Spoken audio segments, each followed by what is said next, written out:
நமது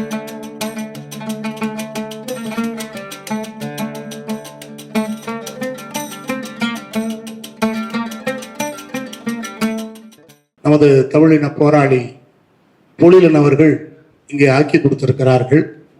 அந்த புத்தகத்தை இங்கே வெளியிட்டும் அறிமுகம் செய்து உரையாற்ற நமது போற்றுதலுக்குரிய ஐயா பாவாணர் வழியில் திகழ்ந்து கொண்டிருக்கிற சொல்லாய்வறிஞர் அருளியார் அவர்கள் இங்கே வருகின்றிருக்கிறார்கள்.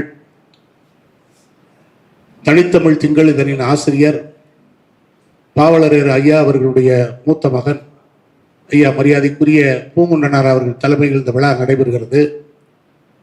அதுபோல மதுரையின் அறிவு அடையாளமாக திகழ்ந்து கொண்டிருக்கிற மதுரை 4ஆம் தமிழ் சங்கத்தினுடைய செயலாளர் மரியாதைக்குரிய வழக்குரைஞர் மாரியப்ப முரளி அவர்களும், மதுரை திருக்கோயிலில் இருக்கக்கூடிய ஆடிவீதி திருவள்ளுவர் கழகத்தில் நீண்ட நெடுங்காலமாக திருக்குறள் பணியாற்றி கொண்டிருக்கிற திருவள்ளுவர் கழகத்தினுடைய மதிப்பியல் தலைவர், திராவிட இயக்க மரபாளர் மரியாதைக்குரிய கமலை விசயராஜன் அவர்களும், உலக திருக்குறள் பேரவையினுடைய செயலாளர் தோழர் அசோக்ராஜ் அவர்களும் இங்கே முன்னிலை வைத்து சிறப்பு சேர்க்கிறார்கள். இந்த நிகழ்ச்சியில் தென்மொழியோடு நீண்ட தொடர்புடைய நல்ல தனித்தமிழ் பாடல்களை எழுச்சியோடு பாடக்கூடிய திருச்சி ஈகவரசன் அவர்கள் வந்திருக்கிறார்கள். முதல்ல அவர் சில பாடல்களை இங்கே பாடுவார்கள். அனைத்து தமிழ் நெஞ்சங்களுக்கும் அன்பான வணக்கம். பன்மொழி கற்றவர் பைந்தமிழ் குழைப்பவர் பாவாணர் தாத்தா தெரியுமா? பன்மொழி கற்றவர் பைந்தமிழ் குழைப்பவர் பாவாணர் தாத்தா தெரியுமா? தம்பி பாவாணர் தாத்தா தெரியுமா? அவர் தென்மொழி ஆழ்விலும் தனித்தமிழ் வாழ்விலும் திகழ்கின்ற ஞாயிறு புரியுமா? திகழ்கின்ற ஞாயிறு புரியுமா? அறிவினில் சிறந்தவர், அன்பினில் மிகுந்தவர், அருந்தமிழ் இலக்கண கடலவர். அறிவினில் சிறந்தவர், அன்பினில் மிகுந்தவர், அருந்தமிழ் இலக்கண கடலவர். ஒளி அழகு சேர் கருநிற உடலவர். நெறிபிரழாதவர், நிலைகுலையாதவர், நெடுவாடை காற்றுக்கு பாடலவர். பல நூல்கள் யாத்தவர், பண்பாடு காத்தவர், பதவியை தூசென மதிப்பவர், பொய் பாராட்டை காலினில் மிதிப்பவர். இந்த உலகினில் முதல் மொழி ஒண்டமிழ் மொழி என உரைத்தவர், தீங்கனில் குதிப்பவர்.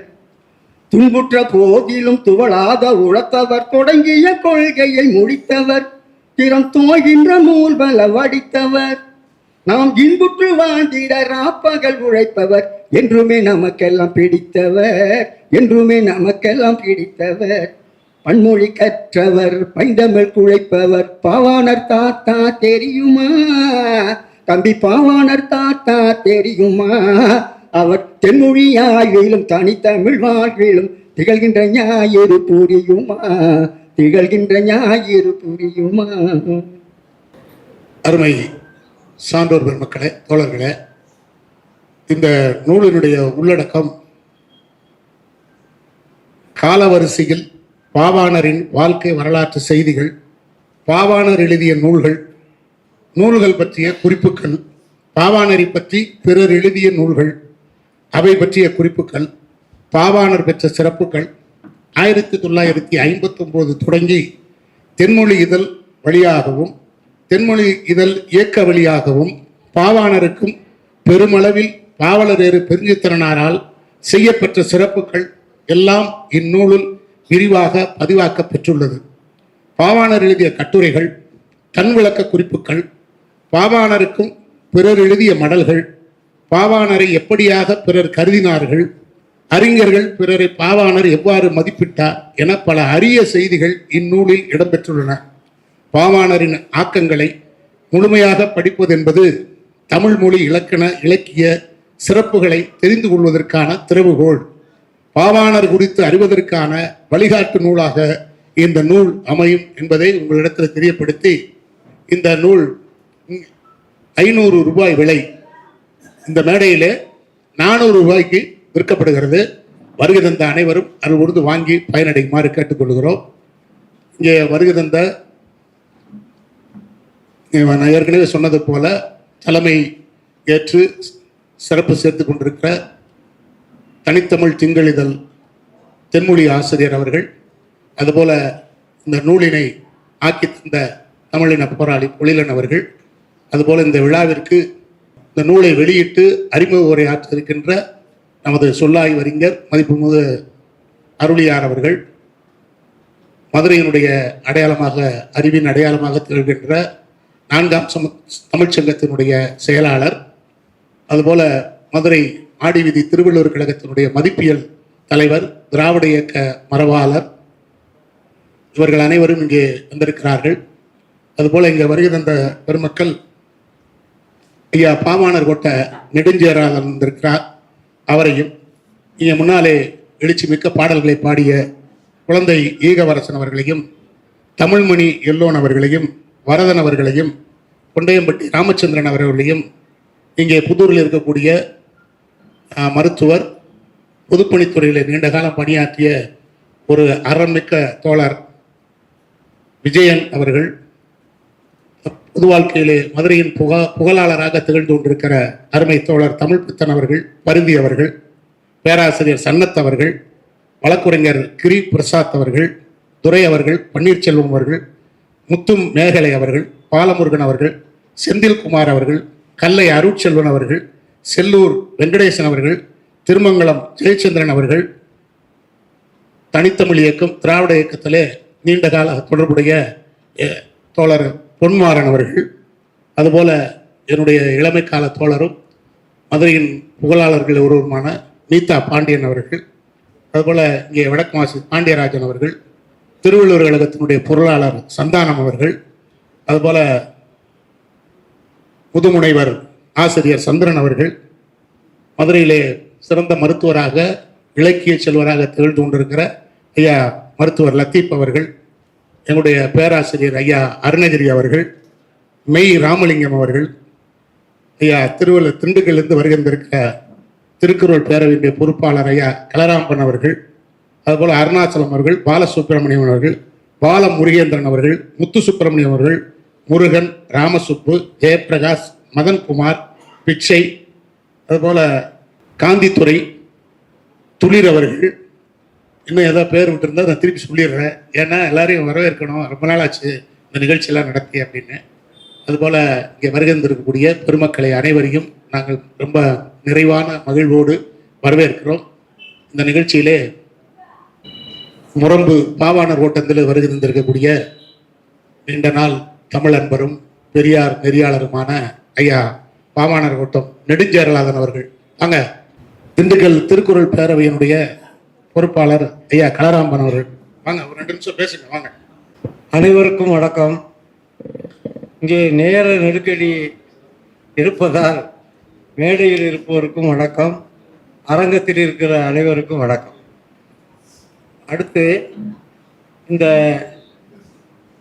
அரங்கத்திலே எங்களுடைய தனித்தமிழ் இயக்கத்தினுடைய தந்தை மறைமலையுடைய முதல் மாணவன், தமிழ் மீட்பாளர், அவரே எழுதியிருக்காரு, நான் தமிழை மீட்க வந்தவன். மீட்டு கொடுத்தாரா இல்லையா? கொடுத்துருக்கார்.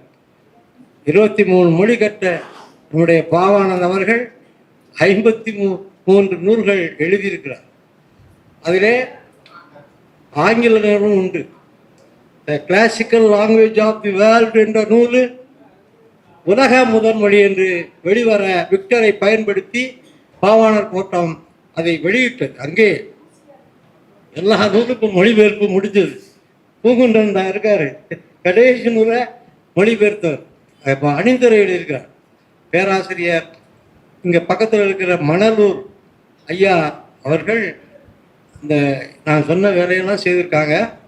அதில் ஒரு 10 நாளைக்கு முன்னால் அவர்கள் பேசினார்கள். நூல்களிலேயே எல்லா நூல்களும் தேன் போல இணைக்கின்ற நூல்கள் ஆய்வு நூல்கள் தான் பாவாணர் எழுதின நூல்கள் எல்லாம், திருக்குறள் மரபுரை உட்பட. அப்படி இருக்கிற பொழுது நீங்கள் the classical language of the world என்ற அந்த நூலை மொழிபெயர்க்கிற வாய்ப்பு நம்முடைய விக்டர் ஐயாவுக்கு கொடுத்தீர்களே, அதில் 1-2 குறைபாடு இருக்கிறது, அதை நான் சரி செய்து வெளியிட விரும்புகிறேன் என்று அவர்கள் சொன்னார். உடனே நூல் அனுப்பப்பட்டு இப்போ பேர் நடந்துக்கிட்டு இருக்கு. எனக்கு ஆங்கிலம் தெரியாது, இனிமேல் தான் தெரியும் அந்த நூலில் என்ன இருந்ததுன்னு அவர் கண்டுபிடிச்சார். அவர் நெடுஞ்செழியன், திருச்சி நெடுஞ்செழியனுடைய உடன் வேலை செய்த பேராசிரியர். பாவாணரை தியாகராஜா கல்லூரி மாணவராக இருந்த பொழுது அழைத்து அவருக்கு பெருமை சேர்த்தவர். அந்த படம் ஒன்றுதான் அந்த மணலூர் முத்துசாமி ஐயாவையும் என்னையும் இணைத்தது. அதன் மூலமாக தமிழுக்கு பாவாணருடைய ஆங்கில நூல்கள் அனைத்தும் கிடைத்தன என்ற வரலாற்று பதிவை உங்களுக்கு சொல்லிக்கொள்ள ஆசைப்படுகிறேன்.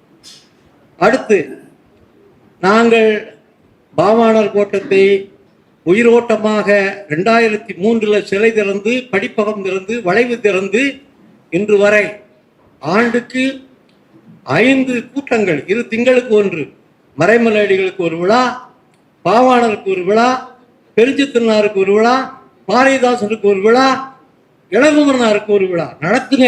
இதுபோல நடத்துங்கள் தோழர்களே. அப்பொழுதுதான் தமிழ் பற்று, தமிழ் போராளிகள் உருவாகுவார்கள் என்ற நம்பிக்கை இருக்கிறது. இன்றைக்கு நாங்கள் கூட்டத்திற்கு அழைத்தால் 150 பேர் வருகிறார்கள். எத்தனை ஆண்டு பணியில 25 ஆண்டு கால உழைப்பில் வெற்றி பெற்றிருக்கிறோம் என்பதை இந்த இடத்திலே பதிவு செய்து, இந்த நூலை உருவாக்குகின்ற பொழுது நம்முடைய பொழிலன் அவர்கள் 6-7 தடவை தொலைபேசி பண்ணிட்டார். அதுக்கு பொறுத்து கொண்டு மன்னிச்சுக்கோங்க. ஏன்னா நான் நெருக்கடியான இதில் இருக்கேன். விருதுநகர்ல ஆகஸ்ட் 2 ஞாயிற்றுக்கிழமை காலையிலிருந்து இரவு வரைக்கும் ஐயா நெடுமாறன் தான் நிறைவுரையாற்றுதாரு. அந்த திருக்குறள் மறுமலர்ச்சி விழாவுக்கு பாடுபட்டு கொடுத்த நேரத்தில் அவங்க கேட்டாங்க, என்னால் ஏண்டதை எழுதி கொடுத்துருங்க. இந்த வாய்ப்பை வழங்கிய பொழிலனுக்கும் அந்த தென்மொழி குடும்பத்தினருக்கும் நன்றி தெரிவி விடைபெறுகிறேன். வணக்கம். நமது மதுரையின் அடையாளங்களில் ஒருவரும் திராவிட இயக்க மரபாளருமான ஆடிவிதி திருவள்ளுவர் கழகத்தினுடைய மதிப்பியல் தலைவர் கமலை விஜயராஜன் அவர்கள் உரை நிகழ்த்துவார். இன்றைய விழாவுக்கு வந்திருக்கும் பெருமக்கள் எல்லோருக்கும் என் வணக்கத்தை தெரிவித்துக் கொள்கிறேன். நம்ம கலாச்சாரம் ரொம்ப பழமையானது. ஆனால் நம்ம அந்த அளவுக்கு வரலாறு சரியா பார்க்கறது இல்லை. ஒரு கிரேக் காலத்திலிருந்து சொல்றாங்க, those who forget history are bound to repeat themselves ன்னு. அதனால முதல்ல நம்ம வரலாறை பற்றி நல்லா தெரியணும். அதில் நல்லதும் இருக்கும், கெட்டதும் இருக்கும். சில தவறுகள் நடக்காததுக்கு என்ன வழின்னு பார்க்கணும், நல்லதையை எடுத்துக்கணும். இப்போ வருங்காலத்தில் பார்த்தீங்கன்னா புலமையே குறைந்து வருது. இப்போ படிக்கிற பசங்கள்லாம் பார்த்தீங்கன்னா இதை பேசிகிட்டு இருந்தோம், நிறைய பேர் பட்டம் பட்டிருக்கேன்னு சொல்கிறாங்க. ஆனால் ஆங்கிலமும் சரியாக தெரியல, எப்படி பட்டம் பட்டாங்கன்னு தெரிய மாட்டேங்குது.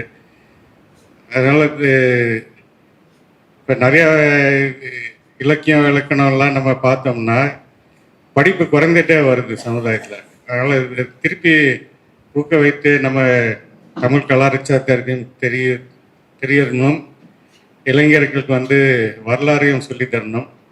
அந்த வகையில் பார்த்தீங்கன்னா ஒரு வரதராஜன் அவர்கள் புது புது விழாவாக நடத்தி வருவார். அது ஒவ்வொரு இதுவும் நடத்துறது பார்த்தீங்கன்னா நம்ம தமிழ் கலாச்சாரத்தை பற்றி, முக்கியமானவர்கள் பற்றி எடுத்து சொல்லி மிக சிறப்பாக விழா நடத்தி வருகிறார்கள். அந்த வகையில் இன்னைக்கு ஒரு முக்கியமான விழா நடத்தி வர்றார்கள். பாவாளர் பற்றி வரலாறு சொல்லி நூல் வெளியீடு விழா. அதுக்கு வந்திருக்கோர் எல்லாத்துக்கும் என் வணக்கத்தை சொல்லி நன்றி பெறுகிறேன். தென்மொழி ஆசிரியர் அவர்கள் தலைமை உரையாற்றுவார். இந்த நல்ல மாலை பொழுதில்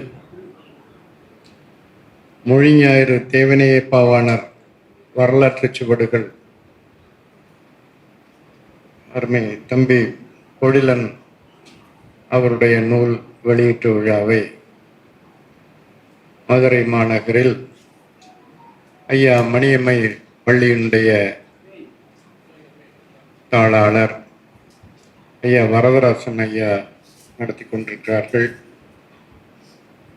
ஐயா நடத்துகிறார்கள் என்றால் மதுரையில் இருக்கிற எல்லா தமிழறிஞர்களும் இந்த பள்ளியில் இந்த நிகழ்ச்சிக்கு வருவதாக அமையும். தமிழ்நாட்டில் எந்த நிகழ்ச்சி முகாமையான தமிழுக்கு பெருமையான, பெரியாரியலுக்கு பெருமையான எல்லா நிகழ்ச்சிகளும் ஐயாவுடைய மதுரையில் ஐயாவுடைய நிகழ்ச்சியில் அந்த ஒளிபெறும் என்கிற ஒரு நிலையில் இந்த நூல் வெளியீட்டு நிகழ்ச்சியும் இங்கு நடைபெறுகிறது. முதற்கண் வரதராசன் ஐயா அவர்களுக்கு நம்முடைய நன்றியும் வணக்கத்தை தெரிவித்துக் கொள்கிறேன். அன்பார்ந்த பெரியோர்களே, தமிழறிஞர்களே, இங்கு இந்த நூல் வெளியீட்டு விழாவில் முதற்கண் பாடலை இனிமையாக இசைத்த தென்மொழி ஈகவரசன் அவர்களே, இங்கு வரவேற்புரையாற்றி இருக்கிற ஐயா வரதராசன் ஐயா அவர்களே, இந்த பாவாணர் கூட்டம் அதிலிருந்து அதனுடைய பொறுப்பாளர் ஐயா நெடுஞ்செயலாதன் அவர்களே, இங்கு மேடையில் அமர்ந்திருக்கிற ஐயா கமலை விஜயராகவன் அவர்களே, இந்த விழாவை சிறப்பிக்கின்ற ஒரு நிலையில் வந்திருக்கிற இந்த நூலை வெளியிடுகிற பொறுப்பை ஏற்றிருக்கிற ஐயா சொல்லாய்வறிஞர் அருளியார் அவர்களே, இங்கு தென்மொழியின் நீண்டகால அன்பராக எந்த நிகழ்ச்சியிலும் ஏறக்குறைய தொடக்க காலத்திலிருந்து எந்த நிகழ்ச்சி தென்மொழி தொடர்பான நிகழ்ச்சிகள்லாம் பங்கேற்கிற ஐயா பொன்மாறன் அவர்களே, கல்லை அருட்செல்வனார் அவர்களே, தென்மொழி காவே நெடுஞ்செயலாதன் அவர்களே, தென்மொழி களராம்பன் அவர்களே, மற்றும் தென்மொழி இதழுக்குரிய பாடல்களை தொடர்ந்து எழுதி கொண்டிருக்கிற பாவலர் எல்லோன் தமிழ்மணி அவர்களே, பன்னீர்செல்வம் அவர்களே, இங்கு கூடியிருக்கும் மற்றும் அனைத்து தமிழறிஞர்களுக்கும் என் வணக்கத்தை தெரிவித்துக் கொள்கிறேன். இந்த நூல் பாவாணரை பற்றியது. பாவாணருடைய வரலாற்று சுவடுகளை தென்மொழியில் பதிவு செய்த எல்லாவற்றையும் தொகுத்து ஒரு ஆவண நூலாக வெளிவந்திருக்கிறது. அந்த நூல் பாவாணரை பற்றிய ஒரு பெரிய பார்வையை ஒரு சுருக்கமாக கையடக்கமாக கொடுத்திருக்கிற ஒரு நூலாகும். பாவாணரை பற்றிய ஒரு வரலாற்று செய்தியும் நான் இந்த குறிப்பிடுகிற அடுத்த தலைமுறைக்கு பாவாணரை பற்றி நிறைய அறிஞர்கள் இங்கு மூத்த அறிஞர்கள்லாம் தெரிந்திருப்பீர்கள். இளந்தலைமுறையினரும் இங்கு வந்திருக்கிறார்கள். பாவாணர் யார், எந்த இடத்தில் அவருடைய பணி தொடங்குகிறது என்பதை பற்றி ஒரு சுருக்கமான செய்தியை உங்களிடம் பகிர்ந்தால் நலமாக இருக்கும் என்று எண்ணுகிறேன். இந்த வாய்ப்பை அதற்காக பயன்படுத்திக் கொள்கிறேன். இந்த சென்ற நூற்றாண்டு 1916 ஒரு பெரிய திருப்பமான ஒரு ஆண்டு. பல தமிழ் இனத்திற்கு தேவையான ஒரு 2 இயக்கங்கள் அந்த ஆண்டில் தொடங்கின. ஒன்று மொழிக்கான இயக்கம், ஒன்று தமிழ் குமுகாயத்திற்கான இயக்கம். குமுகாயத்துக்கான இயக்கத்தை தொடங்கியவர் பெரியார். தமிழுடைய மீட்புக்காக இயக்கத்தை தொடங்கியவர் மரமலையடிகள். இவர்கள் ஏன் அந்த இயக்கங்களை தொடங்க ஒரு வாய்ப்பாக இருந்தது என்றால், இதற்கு எதிரான ஒரு நிலையில் ஆரியம் அமைந்திருந்தது. ஆரியம் என்றால் இங்கு நமக்கு கலந்துள்ள ஒரு பிராமணர்கள் தான் அதை வளர்த்தார்கள். பிராமணர்கள் நமக்கு எதிரானவர்களா, இங்கு இருக்கிறவர்கள்லாம் பிராமணர்கள் நமக்கு எதிரானவர்களா என்றால், ஆரியம் சார்ந்த ஒன்றுதான் நமக்கு எதிரானது. இவர்கள்லாம் எதிரானவர்கள் இல்லை, அவர்களுடைய செயல்பாடு தான் நமக்கு எதிரானது. பிராமணர்கள் எதிரானவர்கள பிராமணியம் தான் பார்ப்பனியம் தான் எதிரானது. அவர்கள் என்ன செய்வார்கள் என்றால், தொடக்கத்தில் யார் வந்தாலும் சரி, எந்த ஆட்சி நடந்தாலும் சரி, அந்த ஆட்சிக்கு உடனே தங்களுக்கு என்ன நலன் என்ற வகையில் அவர்கள் போய் ஒட்டி கொள்ளுவார்கள். இந்த தமிழ்நாட்டை ஆண்ட நெடுங்காலம் இந்தியாவையே ஆண்டு கொண்டிருந்த சோழ இனம், அதற்கு பிறகு இஸ்லாமிய இனம் வந்த போதும் அவர்கள் போய் ஒட்டி கொண்டிருந்தார்கள். அக்பர் என்பவருக்கு அமைச்சராக பீர்பால் என்ற ஒருவர் பார்ப்பனராக இருந்தார் என்று கூறப்படுகிறது. அதே போல் ஆங்கிலேயர்கள் வந்த பொழுதும் ஆரியம் சமற்கிருதத்தை முன்னிறுத்தி அதை கொண்டு போய் அதை உலகம் முழுவதும் பரப்புவதற்காக பாடுபட்டது. அதில் முதன்மையாக இருந்தவர் ஒரு மொழியியல் அறிஞர் மேக்ஸ் முல்லர். அவர் ஜெர்மன்காரர். அவர் இந்தியாவுக்கு வந்ததில்லை. ஆனால் சமற்கிருதத்தை பற்றிய நிறைய செய்திகள் அவருக்கு கொண்டு போய் கொடுத்து சமற்கிருதம் ஒரு பெரிய மொழியாக அறிவிக்கப்பட்டது. சமற்கிருதம் அடிப்படையில் ஒரு மொழியே அன்று, என்றைக்குமே மக்கள் மொழியாக இருந்ததில்லை. இதை யார் எழுதுகிறார்? வடமொழி இலக்கிய வரலாறு என்ற ஒரு நூலில் கைலாசநாத குருக்கள் சொல்லுகிறார். இந்த மொழி ஒரு வேத மொழி, வேதங்களை கூறுகிற மொழி, ஒரு குமுகாய மொழி இல்லை. ஆனால் குமுகாய மொழியாக இருந்தால்தான் மக்களிடையே பரவும் என்பதற்காக பாலி என்கிற மொழியிலிருந்தும் பிராகிருதம் என்ற மொழியிலிருந்தும் அது சொற்களை எடுத்துக்கொண்டு அது சமற்கிருதம் என்று உருவாக்கப்பட்டது. சமற்கிருதம் என்றால் நன்கு செய்யப்பட்ட மொழி என்று பொருள். இன்றைய அளவிலும் அது மக்கள் மொழி அல்ல, என்றைக்கும் பேசப்பட்ட மொழி அல்ல. இதை யார் கூறுகிறார்? தேவனைய பாவனர் தான் கூறுகிறார். என்றைக்கும் ஒரு மொழியாக இருந்ததில்லை. ஆனால் எழுத்து வழியாக இருந்ததா என்றால் அதற்கு எழுத்தே கிடையாது. இன்றைக்கு வரைக்கும் எழுத்து கிடையாது. இந்திக்கு பயன்படுத்துகிற, குஜராத்துக்கு பயன்படுத்துகிற, பஞ்சாபுக்கு பயன்படுத்துகிற தேவநாகரி மொழி எழுத்துக்களை தான் சமற்கிருதம் பயன்படுத்தி கொண்டிருக்கிறது. இன்றைக்கு கணினியிலே வந்த பிறகு கூட அதற்கென்று ஒரு மொழி இல்லை. இந்த ஒருங்குகுறி தொடர்பான தமிழுக்கு ஒருங்குகுறி இருக்கிறது, மலையாளத்துக்கு ஒருங்குகுறி இருக்கிறது, எல்லா மொழிகளுக்கும் ஒருங்குகுறி இருக்கிறது, யூனிகோட் என்கிற மொழி. ஆனால் சமற்கிருதத்துக்கு மொழி இல்லை. அதனால சமற்கிருதத்தை கணினி மொழியாக கொண்டு வருவதற்கு பெரிய தயக்கம் காட்டினது. உடனே தமிழுக்கு உள்ள பகுதியில் சமற்கிருதத்தை எழுதினார்கள். இன்றைக்கு கிரந்தம் என்கிற எழுத்தே உருவாக்கப்பட்டதே தமிழ் மொழி வழியாகத்தான். தமிழ் எழுதுகிற எழுத்தின் வழியாக சில மாறுதலை செய்துதான் கிரந்தம் என்கிற எழுத்தை உருவாக்கினார்கள். ஆனால் அந்த கிரந்தம் இன்றைக்கு நடைமுறையில எழுத்துலையும் பயன்படலை. சரி, இப்போ கால்டுவெல் மேக்ஸ் முல்லர் உருவாக்கின பிறகு வில்லியம் ஜோன்ஸ் என்கிறவர் வந்தார். ஒரு பெரிய அளவில் கல்கத்தாவில் இந்தியா முழுவதும் ஆளுமை செலுத்தக்கூடிய ஒரு அதிகாரியா வந்தார். அவர் ஒரு மொழியிலையும் ஆர்வமாக இருந்ததுனால அவரிடம் போய் சமற்கிருதத்தை பற்றி பேசினார்கள். உலகத்தில் இருக்கிற மொழிகள் எல்லாம் சமற்கிருதத்தில் இருந்துதான் பலதையும் எடுத்துக்கொண்டது. இந்திய மொழிகள் எல்லாவற்றிலும் எல்லா மொழிகளும் சமற்கிருதத்தில் தான் வந்தது என்றவாறு அவருக்கு காட்டப்பட்டது. இந்த பிராமணர்கள் தான் காட்டினார்கள். அந்த நேரத்தில் அவர் மூனியர் வில்லியம் என்கிற ஒரு அகராதியல் அறிஞரை வைத்துக்கொண்டு சமற்கிருதத்துக்கு ஒரு அகராதியை உருவாக்கினார்கள். அது சொற்பிறப்பியல் அகராதியும் கூட, ஒரு பெரிய அகராதி. இந்த வில்லியம் ஜோன்ஸ், கால்டுவெல், அந்த மூனியர் வில்லியம்ஸ் 3 பேர் இல்லைன்னா இன்றைக்கு சமற்கிருதமே இல்லை. பெரிய அளவில் உலக அளவில் நிறைய செலவழித்து அந்த நூல்களை உருவாக்குகிறாங்க. ஒரு அமைப்பை, ஏசியாட்டிக் அமைப்பு என்ற அமைப்பை வில்லியம் ஜோன்ஸ் தொடங்குகிறார். அப்போ இந்திய மொழிகள் எல்லாமே சமற்கிருதத்திலிருந்து தான் வந்தது என்கிற ஒரு பெரிய கொள்கை நிறுவப்பட்டிருந்தது. இதற்கு மாறாக கிறித்துவம் பரப்ப வந்த கால்டுவெல் அவர்கள் தான் இந்தியாவில் இதெல்லாம் ஒரு குடும்பத்தை சேர்ந்தது அல்ல, இந்தோ ஐரோப்பிய குடும்பம் என்று சொல்லப்படுகிற சமற்கிருதத்திலிருந்து வந்ததாக இல்லை, இன்னொரு குடும்பம் இருக்கிறது, அதற்கு திராவிடம் என்று பெயர் வைக்கிறேன், இதுதான் திராவிட மொழி குடும்பம் என்று அறிவித்தார், நிறுவவும் செய்தார். அந்த நிறுவன பிறகுதான் இந்த திராவிட மொழிகள்லாம் வரியில அறிமுகமானது, பெரிய அளவில் அறிமுகமானது. அந்த அளவில் தமிழ், தெலுங்கு, மலையாளம், கன்னடம் போன்ற 27 மொழிகள் திராவிட மொழிகளாக அறிமுகப்படுத்தப்பட்டன. பலுசிஸ்தான்ல இருக்கிற பிராகியூ என்கிற மொழியை உட்பட, பாகிஸ்தானுக்கு அந்த பக்கம் இருக்கிற பிராகியூ உட்பட திராவிட மொழி குடும்பம் என அறிமுகப்படுத்தப்பட்டது. இதை முதல்ல அறிமுகப்படுத்தினவர் எல்லிஸ் அவர்கள் தான் கண்டுபிடித்தார்கள். இதை அதற்கு பிறகு கால்டுவெல் தான் மொழியியல் வகையில நிறுவினார். இப்போ இந்த வகையில இந்த மொழிக்கெல்லாம் ஒரு இனம் இருக்க வேண்டும். ஒரு இனம் இருந்தால்தான் அதுல இருந்து ஒரு மொழி வந்திருக்க வேண்டும்.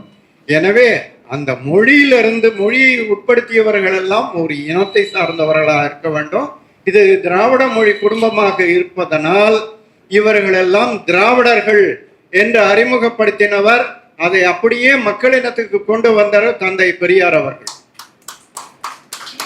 அதே காலத்தில் இந்த தமிழ் மொழி கலப்புனால தான் அழிகிறது. முதல் எதிரி கலப்பு தான், மொழி கலப்பு தான். எனவே அந்த மொழி கலப்பை நீக்கி தனித்தமிழ் இயக்கமாக உருவாக்க வேண்டும் என்று தன்னுடைய வீட்டிலிருந்து, இல்லத்திலிருந்து அந்த இயக்கத்தை தொடங்கினார். இன்றைக்கு 150வது ஆண்டு பிறந்த நாளை கொண்டாடுகிறோம். மறைமலையடிகளுடைய பிறந்த நாள் ஜூலை 15, இப்பொழுது கடந்த 15. அதன் வழி அப்பொழுது நிறைய தமிழ் என்றால் சமஸ்கிருதத்தோடு சேர்ந்து எழுதினால்தான் மதிப்பு என்கிற வகையில் மணிப்பிரவாள நடை ஒன்று தொடங்கினது.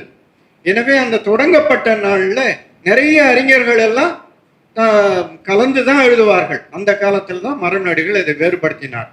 மொழியை கலந்து எழுதுகிறதுனால் மொழி வளருமே தவிர மொழி அழியாது என்ற கொள்கை உடையவர்கள்லாம் இருந்தார்கள். பெரிய எதிர்ப்பு அந்த காலத்திலேயே வந்தது. வையாபுரி யார் என்கிற வையாபுரி பிள்ளை என்கிற வையாபுரி யாரெல்லாம் பெரிய எதிர்ப்பாக செய்தார். சரி, இந்த இயக்கமாக தொடங்கின பிறகு வரவேற்பும் கிடைத்தது தமிழறிஞர்கள்ட்ட. நிறைய தமிழறிஞர்கள் தூய தமிழை பின்பற்ற தொடங்கினார்கள். அந்த காலத்தில் எது தமிழ் சொல் எது வட சொல் என்று தெரிந்து கொள்வதற்கு பல சிக்கல்கள் இருந்தது. அப்பொழுது நீலாம்பிகை அம்மையார் தான் ஒரு அகராதி போட்டார்கள். அகராதி எழுதி வெளியிட்டார்கள். அவங்க மறைமலையடிகளுடைய மகளார். சிறு அகவிலேயே அவங்க காலமாயிட்டாங்க. ஆனால் அதற்கு முன்பே அவர்கள் செய்த நூல்கள்லாம் மிக பல. அந்த நூல்களில் ஒன்று வடமொழி தமிழ் அகராதி. இந்த வடமொழி தமிழ் அகராதியையே எடுத்துக்கொண்டு ஒவ்வொரு இடத்துலையும் நின்று இது தமிழா இல்லையா என்று பேச முடியாது. எனவே எழுதுவதற்கு கூட பயன்படலாம், பேசுவதற்கெல்லாம் பயன்பட முடியாது. எல்லாரும் தமிழில் தான் பேச வேண்டும், தமிழில் தான் எழுத வேண்டும் என்கிற நிலைகளில் மறைமலையடிகள் ஒரு பெரிய இயக்கத்தை தொடங்கினார்கள். அவருடைய வீட்டில் இருக்கிற பெயர்கள் எல்லாம் மக்கள் பெயர்கள் எல்லாம் மாற்றினார்கள். தன்னுடைய இதழ் பெயரை ஞானசாகரம், இதெல்லாம் இங்க வந்திருக்கிற இளைஞர்களுக்கு நான் சொல்லுகிறேன், அடுத்த தலைமுறையினருக்கு சொல்லுகிறேன், எல்லாருக்கும் பெரியவர்களுக்கெல்லாம் தெரிந்திருக்கலாம். ஞானசாகரம் என்கிற இதழை அறிவுக்கடல் என்று மாற்றினார்கள். திரிபுர சுந்தரி என்கிற ஒரு மகள், அவருக்கு முன்னகர் அழகி என்று பெயர் மாற்றினார்கள். திருஞான சம்பந்தம் அறிவு தொடர்பு என்று பெயர் மாற்றினார்கள். எனவே எல்லா பெயர்களையும் மாற்றினார்கள். தன்னுடைய பெயரை வேதாசலம் என்கிற பெயரை வேதாசல சுவாமிகள் என்று ஐக்கிக் கொண்டார். அதை மறைமலை அடிகள் என்று மாற்றினார். ஐயாவுடைய அருளியார் அவர்களுடைய பாடல் இந்த தென்மொழியில் வந்திருக்கிறது. மறைமலையடிகளுடைய இது சிறப்பிதழ பிறந்த நாள் 150வது பிறந்த நாள் சிறப்பிதழாக வந்திருக்கிறது. எனவே அந்த நாளில் ஒரு நூல் தேவையில்லை. தமிழர்களுக்கு இது தாய்மொழி. எனவே அவர்களே இதை சொல்லிய மாத்திரத்தில் அறிந்து கொள்ள வாய்ப்புள்ளது போல் மொழி என்பது ஒரு அறிவியல் படி புதியதாக தோன்றிவிட முடியாது. ஒரு இயற்பியல்ல சொல்லுவான், பிசிக்ஸ்ல சொல்லுவான், எந்த பொருளுமே திடீரென்று தோன்றிவிடாது. இன்னொரு பொருள்ல இருந்து மாறும். அது ஆற்றலாக இருந்தாலும் சரி, பொருளாக இருந்தாலும் சரி. ஒரு ஆற்றல்ல இருந்து இன்னொரு ஆற்றல், மின் ஆற்றல் வெப்பாற்றலாக மாறும். வெப்பாற்றல்ல இருந்து மறுபடியும் மின்னாற்றலாக மாறலாம், அல்லது வேறு ஆற்றலாக மாறலாம். மொழியே இல்லாத ஒன்று தோன்றிவிடாது. அதே போல் மொழியில எந்த சொற்களும் புதியதாக தோன்றிவிட முடியாது. முதல்ல ஒரு சொல் இருக்க வேண்டும், அதற்கு முன்பு ஒரு சொல் இருக்க வேண்டும், அது தோற்றுவாய் எங்கேயாவது இருக்க வேண்டும். இதை பற்றிய ஆய்வு தான் சொற்பிறப்பியல். எனவே பாவாணர் என்ன செய்தார், இந்த வடமொழி தமிழை ஆய்வதற்காக அந்த வேர்ச்சொல் ஆய்வை மேற்கொண்டார். நீங்க எந்த சொல்லா இருந்தாலும் அதற்கு முன்னாடி உள்ள ஒரு சொல்லை உங்களுக்கு தெரிவதாக இருந்தால்தான் அதை ஆராய முடியும். அது மொழிக்கு தாய்மொழி என்கிற ஒரு நிலை உருவாக்க முடியும். எனவே மொழியை பற்றி தெரிந்து கொள்வதற்கு சொற்பிறப்பியல் தான் தேவை என்று முதலில் ஆராய்ந்தவர் பாவாணர் அவர்கள். அந்த பாவாணர் அவர்கள் கண்டுபிடித்த அந்த உத்தி தான் இன்றைக்கு சொற்பிறப்பியலை தோற்றுவித்தது, சொல்லாய்வை தோற்றுவித்தது. தமிழ்ல பார்த்தீங்கன்னா அந்த ஆய்வின்படி வேறு எந்த பிற மொழியிலிருந்தோ அந்த சொல்லை எடுத்து தமிழ் பயன்படுத்தி இருக்காது. தன்னுடைய வேர்ச்சொல்லிருந்து தான் எடுத்து பயன்படுத்தும். பிற மொழிகளுக்கும் அளித்திருக்கிறது. எந்த ஒரு மொழியுடைய வேர்ச்சொல்லையும் தமிழ் எடுக்காது. தனித்து இயங்கும் தன்மை தமிழுக்கு உண்டு என்கிற பாவேந்தர் சொல்லியது போல் தமிழ்ல எல்லா சொற்களையும் எல்லா சொல்லும் பொருள் குறித்தனவே என்று தொல்காப்பியர் சொல்வது போல் தேவனைய பாவாணர் எல்லா சொல்லுக்கும் பொருள் குறித்து ஒரு சொற்பிறப்பியலை உருவாக்க முனைந்தார். ஏறக்குறைய 70 விழுக்காடு சொற்களுக்கு அவர் வேர்ச்சொல் சொல்லி கண்டுபிடித்திருக்கார். அதெல்லாம் மாற்றம் இருக்கலாம். அதை மேற்கொண்டு ஆய்வதற்கு அருளியார் போன்ற அறிஞர்கள் எல்லாம் அதற்கு மேலேயும் பாவாணருடைய தோளில் இருந்து பார்த்து பல செய்திகளை எல்லாம் சொல்லுகிறார்கள். ஆனால் அடிப்படை பாவாணர் அந்த முயற்சியை எடுத்துக்கொண்டார். நியூட்டன் சொன்னதுல கூட தவறு இருக்கலாம். ஒளி நேர்கோட்டில் போகிறது, ஒளி நேர்கோட்டில் போகல, அலை வழியாக தான் போகிறது. எனவே ஆனால் நியூட்டனை மறுத்துவிட்டு இன்றைக்கு அறிவியல் வளராது. அதுபோல் பாவாணர் கண்டுபிடித்த இந்த வேர்ச்சொல் கோட்பாடு இருக்கிறது பாருங்க, சொற்பிறப்பியல் கோட்பாடு, அந்த நெறிமுறைகளை வைத்து கொண்டுதான் பல மாற்றங்களையும் செய்து கொள்ளலாம். ஆனால் பாவாணர் தான் அடிப்படை. எனவே பாவாணர் பல வகையிலும் வரலாற்று அறிஞராக இருந்திருக்கிறார், மதவியல் அறிஞராக ஆய்ந்திருக்கிறார், மொழியில் இருக்கிற தொன்மைகள் எல்லாம் எடுத்து வெளிப்படுத்தி இருக்கிறார். எனவே பாவாணருடைய வரலாற்று சுவடுகள் இன்றைக்கு தேவை. அதை பற்றிய பல செய்திகளை பலரும் கூறியிருக்கிறார்கள். அதையெல்லாம் ஆவணப்படுத்தியதுதான் இந்த நூல் என்ற வகையில் அந்த நூலினுடைய ஒரு வரலாற்றை பற்றிய அந்த நூலில் அடக்கத்தை பற்றி நான் விளக்கக்கூடிய அளவில் இந்த தலைமுறையை நிறைவு செய்கிறேன். இந்த வாய்ப்புக்கு நன்றி கூறுகிறேன். வணக்கம். மதுரை நெடுஞ்சேரலாதன் ஐயன் திருவள்ளுவர் இலக்கிய மன்றத்தினுடைய தலைவர் எண்ணம் மாறி, ராஜேந்திரன், கயல் துணிக்கடை நல்ல பெருமாள், ஆறுமுகம், ஸ்டாலின், சோலைராஜ், ஏகாம்பரம், பாலு, சீவா பாவாணர், கதிர்கையன், தெய்வமாரி, மதியவன் இரும்பொறை, அதுபோல செந்தமிழ் கல்லூரி மாணவ செல்வங்கள் அழகுபாண்டி, தமிழ்ச்செல்வன், மணிகண்டன், கார்த்திக், மார்க்சிய கம்யூனிஸ்ட் கட்சியினுடைய பொறுப்பாளர் அண்ணன் விஜயராஜன் ஆகியோர்களை வரவேற்கிறோம். இங்கே வருகின்ற பெருமக்களுக்கு இந்த ஆடை அணிவித்து பெருமை சேர்க்கிறோம். ஐயா அருளியார் அவர்களுக்கு எங்களுடைய பேராசிரியர் ஐயா ஈ.கி. ராமசாமி அவர்கள் இந்த ஆடை அணிவித்து பெருமை சேர்க்கிறார்கள். அதில் ஐயா நடத்தி வச்ச அம்மா கஸ்தூரி அம்மாவும் வந்திருக்கிறாங்க. நம்ம செயலாளர் சொல்றாரு, நல்ல வாழ்க்கை வாழ்ந்துகிட்டு இருக்காங்கன்னு. ராஜ காலத்தில் திருமணம் பண்ணி ஐயா பூங்குண்டன் அவர்களுக்கு அண்ணன் பொன்மாறன் அவர்கள், பொன்மாறனை வாங்க, பொன்மாறன் அவர்கள் அந்த ஆடை அணிவித்து பெருமை சேர்க்கிறார்.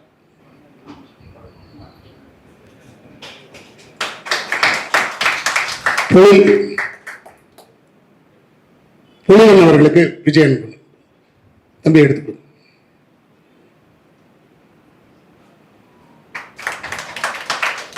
தோழர் மீதா பாண்டியன் வாங்க.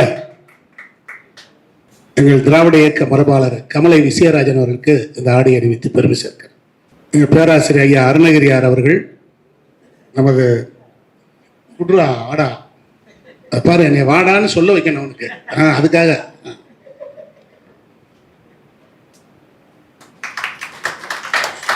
நாங்கள் 2 பேரும் டவுசர் போட்ட காலத்திலேருந்து பொது வாழ்க்கையில் இருக்கோம். தோழர் தமிழ் பித்தனும் நாங்களும் அப்படிதான். ஐயா அருணகிரியார் அவர்கள் வாங்க. 4ஆம் தமிழ் சங்கத்தினுடைய செயலாளர் அவர்களுக்கு ஆடை அணிவித்து பெருமை சேர்க்கிறார். ஐயா அங்கே திரும்புங்க.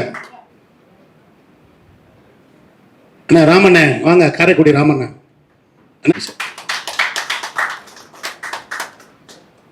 நன்றி உரையை ஆற்ற இருக்கின்ற செந்தமிழ் கல்லூரியினுடைய விரிவுரையாளர் தம்பி அதிவீர பாண்டியன் அவர்களுக்கு தம்பி துளிர் அவர்கள் இங்கே ஆடை அணிவித்து பெருமை சேர்த்தார்.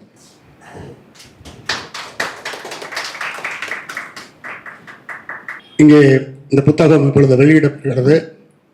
இந்த நூலினை திருக்குறள் பேரவையினுடைய திண்டுக்கல் பொறுப்பாளர், நீண்ட பொது வாழ்க்கை சொந்தக்காரர், அவரும் அவர் துணைவியாரும் இந்த தமிழ் பணியை அங்கே திண்டுக்கல்ல பார்த்தீங்கன்னா ஒரு திருவள்ளுவருடைய சிலையை நிறுவுறதுக்கு அவ்வளோ பாடுபட்டுச்சு. இந்த தமிழ்நாட்டில் அதை போராடிய பெருமகன் அவர்கள் முதல் படியை பெற்றுக் கொள்கிறார்கள். அப்படியே அந்த புத்தகத்தை எடுத்துட்டு வாங்க.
நான் அடிக்கடி சொல்றது உண்டு, தமிழ்நாட்டிலே ஒரு தமிழறிஞர் தொடர்ந்து இன்றைக்கு பிறக்கிற குழந்தை கூட மொழி உணர்வோடும் இன உணர்வோடும் இருக்கிறாருன்னா அது ஐயா பாவலரேறு பெருஞ்சத்தன்னார் குடும்பம் தான்.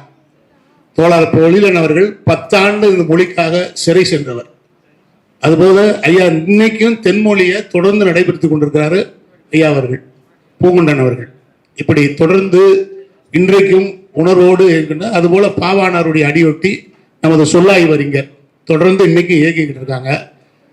பாவலரேறு அவருடைய குடும்பத்தில் எல்லாருமே மொழி உணர்வோடு சிறப்பாக இருக்காங்க. அவங்க குடும்பத்திலேருந்து 6 இதழ்கள் வந்துகிட்டு இருக்கு. பெண் மக்களாக இருந்தாலும் சரி, ஆண் மக்களாக இருந்தாலும் சரி, அப்படி சிறப்பாக இருக்காங்க. அதனால் நாம் இன்னைக்கு நம்ம தனித்தமிழில் பேசவும் நல்ல தமிழில் பேர் வைக்கவும் இருக்கணும். ஏன்னா சும்மா வெறும் குறை மட்டும் சொல்லி பயன்பாடு இல்லை. சமூகம் இப்படி ஆயிடுச்சு, அரசியல் இப்படி ஆயிடுச்சு எல்லாம் சொல்லிக்கிட்டே இல்லை. நாம் பார்த்தீங்கன்னா இப்போ நம்ம வீடுகளில் கூட தமிழ் பேர் இல்லாமல் இருக்குது. அதனால் குறைஞ்சபட்சம் இன்றைக்கு ஒரு உறுதி எடுத்துக்கணும். ஏன்னா தமிழ்நாடு பாருங்க, மதுரையில் இங்கே இருக்கிற திருக்கோயிலில் ஒரு குடமுழுக்கு நடக்க போகுது. இந்த குடமுழுக்கு ஏற்கனவே தஞ்சை பெரிய கோயிலில் குடமுழுக்கு சமஸ்கிருதம் தமிழும் போகணும் தீர்ப்பு வாங்கியிருக்கு. ஆனால் இந்த கோயிலில் நமது மரியாதைக்குரிய கரூர் தமிழ் ராஜேந்திரன் அவர்கள் வழக்கு போட்டிருக்காரு. இங்கே நடக்கக்கூடிய அந்த திருக்கோயிலில் தமிழ் வழிபாடு அந்த குடமுழுக்கு நடத்தணும் அப்படின்னு சொல்றாரு. அதுக்கு மதுரையில் இருக்கக்கூடிய பாருங்க ஆதி சைவர்கள் சொல்றான், அவங்களுக்கும் பாப்பானுக்கும் சம்மதம் கிடையாது, பொண்ணு கொடுத்து பொண்ணு வாங்குறது இல்லை. ஆனால் அந்த ஆதி சைவர்கள் போய் ஒரு வழக்குக்கு முன்னால் போயிருக்காங்க. எங்களுக்கு ஆகம விதியில் சமஸ்கிருதம் மட்டும்தான் சொல்லப்பட்டிருக்கு, தமிழில் ஓதக்கூடாது அப்படின்னு சொல்லி அவங்க எதிர்மனை போட்டிருக்காங்க. அப்படிப்பட்ட சூழலில் நாம் ரொம்ப உணர்வோட பாருங்க, சிறுபான்மையினர் நம்ம பெருசாக பேசிட்டு இருக்கோம், தமிழை பெருமையாக பேசுகிறோம். ஆனால் இன்றைக்கு சூழல் அப்படி இருக்கு. அதனால் இதை இன்றைக்கு நாம் விழித்துக் கொள்ளவில்லை என்றால் அப்புறம் ரொம்ப சிக்கலாயிரும். அதனால் உறுதி எடுத்துக் கொள்ளுங்கள் சொல்லி இன்றைக்கு நமது சொல்லாய்வறிஞர் அவர்கள் இங்கே உரை நிகழ்த்துவார். பெருமைக்கும் வணக்கத்துக்கும் உரிய அறிஞர்கள் அடங்கிய அவையினர் அனைவருக்கும் என்னுடைய உலங்கழிந்த நன்றி கலந்த வணக்கத்தை முதற்கண் தெரிவித்துக் கொண்டு, இந்த பேச்சு நிகழ்ச்சியில் இப்படி பாவாணரை பற்றிய வாழ்க்கை சுவடுகளை அறிந்து கொள்வதற்குரிய அடிப்படையான ஒரு நூலை, தோழர் பொழிலன் அவர்களுடைய நூலை வெளியிடுகிற அந்த வாய்ப்பையும் அந்த பேற்றையும் அளித்திருக்கிற அவர்களுக்கும் இந்த அவையினருக்கும் இந்த ஏற்பாட்டினை அடிப்படையாக செய்திருக்கிற ஐயா வரதராசன் அவர்களுக்கும் தலைவர் அவர்களுக்கும் என்னுடைய நன்றியையும் வணக்கத்தையும் தெரிவித்துக் கொள்வதோடு, இப்படி அமர்ந்து பேசுவதற்கு உங்களிடம் பொறை வேண்டி, பாவாணர் சொல்வார் மன்னிப்பு என்கிறது கூட பிறமொழி சொல், எனவே பொறை வேண்டுகிறேன் என்று சொல்வார். அதுபோல் உங்களிடம் நான் முதலில் அந்த பொறை வேண்டுதலை முன்வைத்து இந்த நிகழ்ச்சியில் பெருமையோடும் மகிழ்ச்சியோடும் உள்ளுவப்போடும் இதில் நான் பங்கு கொள்கிறேன். இது ஒரு பெரிய பேர். பெரும்பாலும் இந்த நிகழ்வு பெரியாருடைய இயக்க மன்றத்திலே அவருடைய அடியொட்டிய தொண்டு நிறுவனத்தின் அடிப்படையிலே இந்த அறிஞர் அவையிலே வெளியிடுகிற இந்த வாய்ப்பில் அவருடைய பெருமையும் நான் எண்ணி பார்க்கிறேன். பெரியாருடைய அந்த எண்ணங்கள், அவருடைய நடைமுறைகள், போக்குகள், அவனுடைய விளைவுகள், இதையெல்லாம் சுமந்திருக்கிற ஐயா வரதராசனார் அவர்கள் இந்த அமைப்பை, இந்த நூல் வெளியாக வேண்டும், அது தொடர்பாக அனைவருக்கும் பயனாக வேண்டும், அது காசு கொடுத்து பெற வேண்டும் என்கிறபடியான ஒரு கட்டமைப்பை பெரியாருடைய பார்வையில் அந்த நோக்கில் முறைப்படி அனைவரையும் அழைத்து அனைவரையும் அரவணைத்து ஒருவருக்கும் வேறுபாடு காட்டாமல் நடக்கிற இந்த நடைமுறை பெரியாருடைய நடைமுறை. அதற்காக நான் மறுபடியும் அவருக்கு நன்றி தெரிவிக்கின்றேன். பெரியார் என்கிற வடிவத்தை பற்றிய புரிதல், அதனுடைய இன்றியமையாத பழைய தேவை, இன்றைக்கு நாம் மானத்தோடு நாம் முன்னிருக்கின்ற, நாம் வாழுகின்ற அந்த வாழ்க்கைக்குரிய அடிப்படையாக அவர் இயங்கினார் என்கிறது கூட நமக்கு தெரியாமல் இயங்குகின்றோம். இது பாவலர் எங்களுக்கெல்லாம் 50 ஆண்டுகளுக்கு முன்னே அடிப்படையை சொல்லிக்கொண்டே இருப்பார். பெரியார் மீது அவர் கொண்டிருந்த பார்வை என்கிறது அறிஞர் மட்டத்திலே யாருக்கும் அமையாதப்பா. அவர் தவறிவிட்ட பிறகு இந்த மண்ணுக்கு அவருடைய தொண்டு நேரடியாக பயனாகாத ஒரு சூழல் பொழுது அவர் எழுதின பாட்டை மறுபடியும் நான் நினைவு கூறுகிறேன். பெருஞ்சித்திரனார் 1973 பெரியார் அவர்கள் இல்லாத போன அந்த தமிழகத்தை எண்ணிக்கொண்டு அவர் கொதித்து குமுறி அவர் வெளிப்படுத்தியிருக்கிற பாடல் அனைவரும் அடிக்கடி நினைவு கூற வேண்டிய அடிப்படையான பாடல். அவர் சொல்கிறார் பெரியாரை பற்றி, பெரும்பணியை சுமந்த உடல், பெரும்புகளை சுமந்த உயிர், பெரியார் என்னும் அரும்பெயரை சுமந்த நரை, அழற்கதிரை சுமந்த மதி, அறியாமை மேல இரும்புடக்கை மொத்துதல் போல் எடுக்காமல் அடித்த அடி எரிபோல் பேச்சு, பெரும்புதுமை அடடா இப்பெரியாரை தமிழ்நாடும் பெற்றதம்மா. மணிச்சுரங்கம் போல் அவரின் மதிச்சுரங்கத்து ஒளிர்ந்தெழுந்த மழலை கொச்சை, அணிச்சரம் போல் மளமளன அவிழ்கின்ற பச்சை நடை, ஆரியத்தை துணிச்சலுடன் நின்றெதிர்த்து துவைத்தெடுத்த வெங்கடிரு, தோல்வி இல்லா பணிச்செங்கோ அடடா இப்பகுத்தறிவை தமிழ்நாடும் சுமந்ததம்மா. உரை அழகிங்கி எவருக்கு வரும், உடல் அழகிங்கி எவர் பெற்றார். புதுச்சேரியிலே எம்.ஆர். ராதாவுடைய இரத்த கண்ணீர் நிகழ்ச்சி நடக்கிற பொழுது, நாடகம் நடக்கிற பொழுது நான் சிறு பையனாக இருக்கிறேன். அவர் சொன்னார், அந்த எம்.ஆர். ராதா சொன்னார், பேச்சுக்கு இடையிலேயே அந்த தொழுநோய் பிடித்த அந்த வடிவத்திலே உட்கார்ந்து கொண்டு எங்க கழவனை பார்த்துக்கிட்டே இருக்கலாம்டா, அப்படி ஒளிரும் அந்த முகம், என் கிழவனை பார்த்துக்கிட்டே இருக்கலாம், காலம் முழுமையும் பார்த்துட்டே இருக்கலாம். அந்த அந்த அந்த அன்பு, அந்த உண்மையான பற்றும் வெறியும் இன்னும் மறைந்து போய்விடவில்லை. நன்றி உணர்ச்சியோட எல்லா தமிழனும் அவரை திரும்ப திரும்ப எண்ணுகிறார். உரை அழகிங்கி அவருக்கு வரும், உடல் அழகிங்கி எவர் பெற்றார், ஒளிமுகத்தின் நரை அழகிங்கு எவருக்கு உண்டு. நாளெல்லாம் வாழ்க்கையெல்லாம் நடந்து திரையுடலை நோயுடலை சுமந்து பல ஊர் திரிந்து தொண்டு செய்த இறை கடலை அடடா இவ்வெறியற்றை தமிழ்நாடும் இழந்ததம்மா.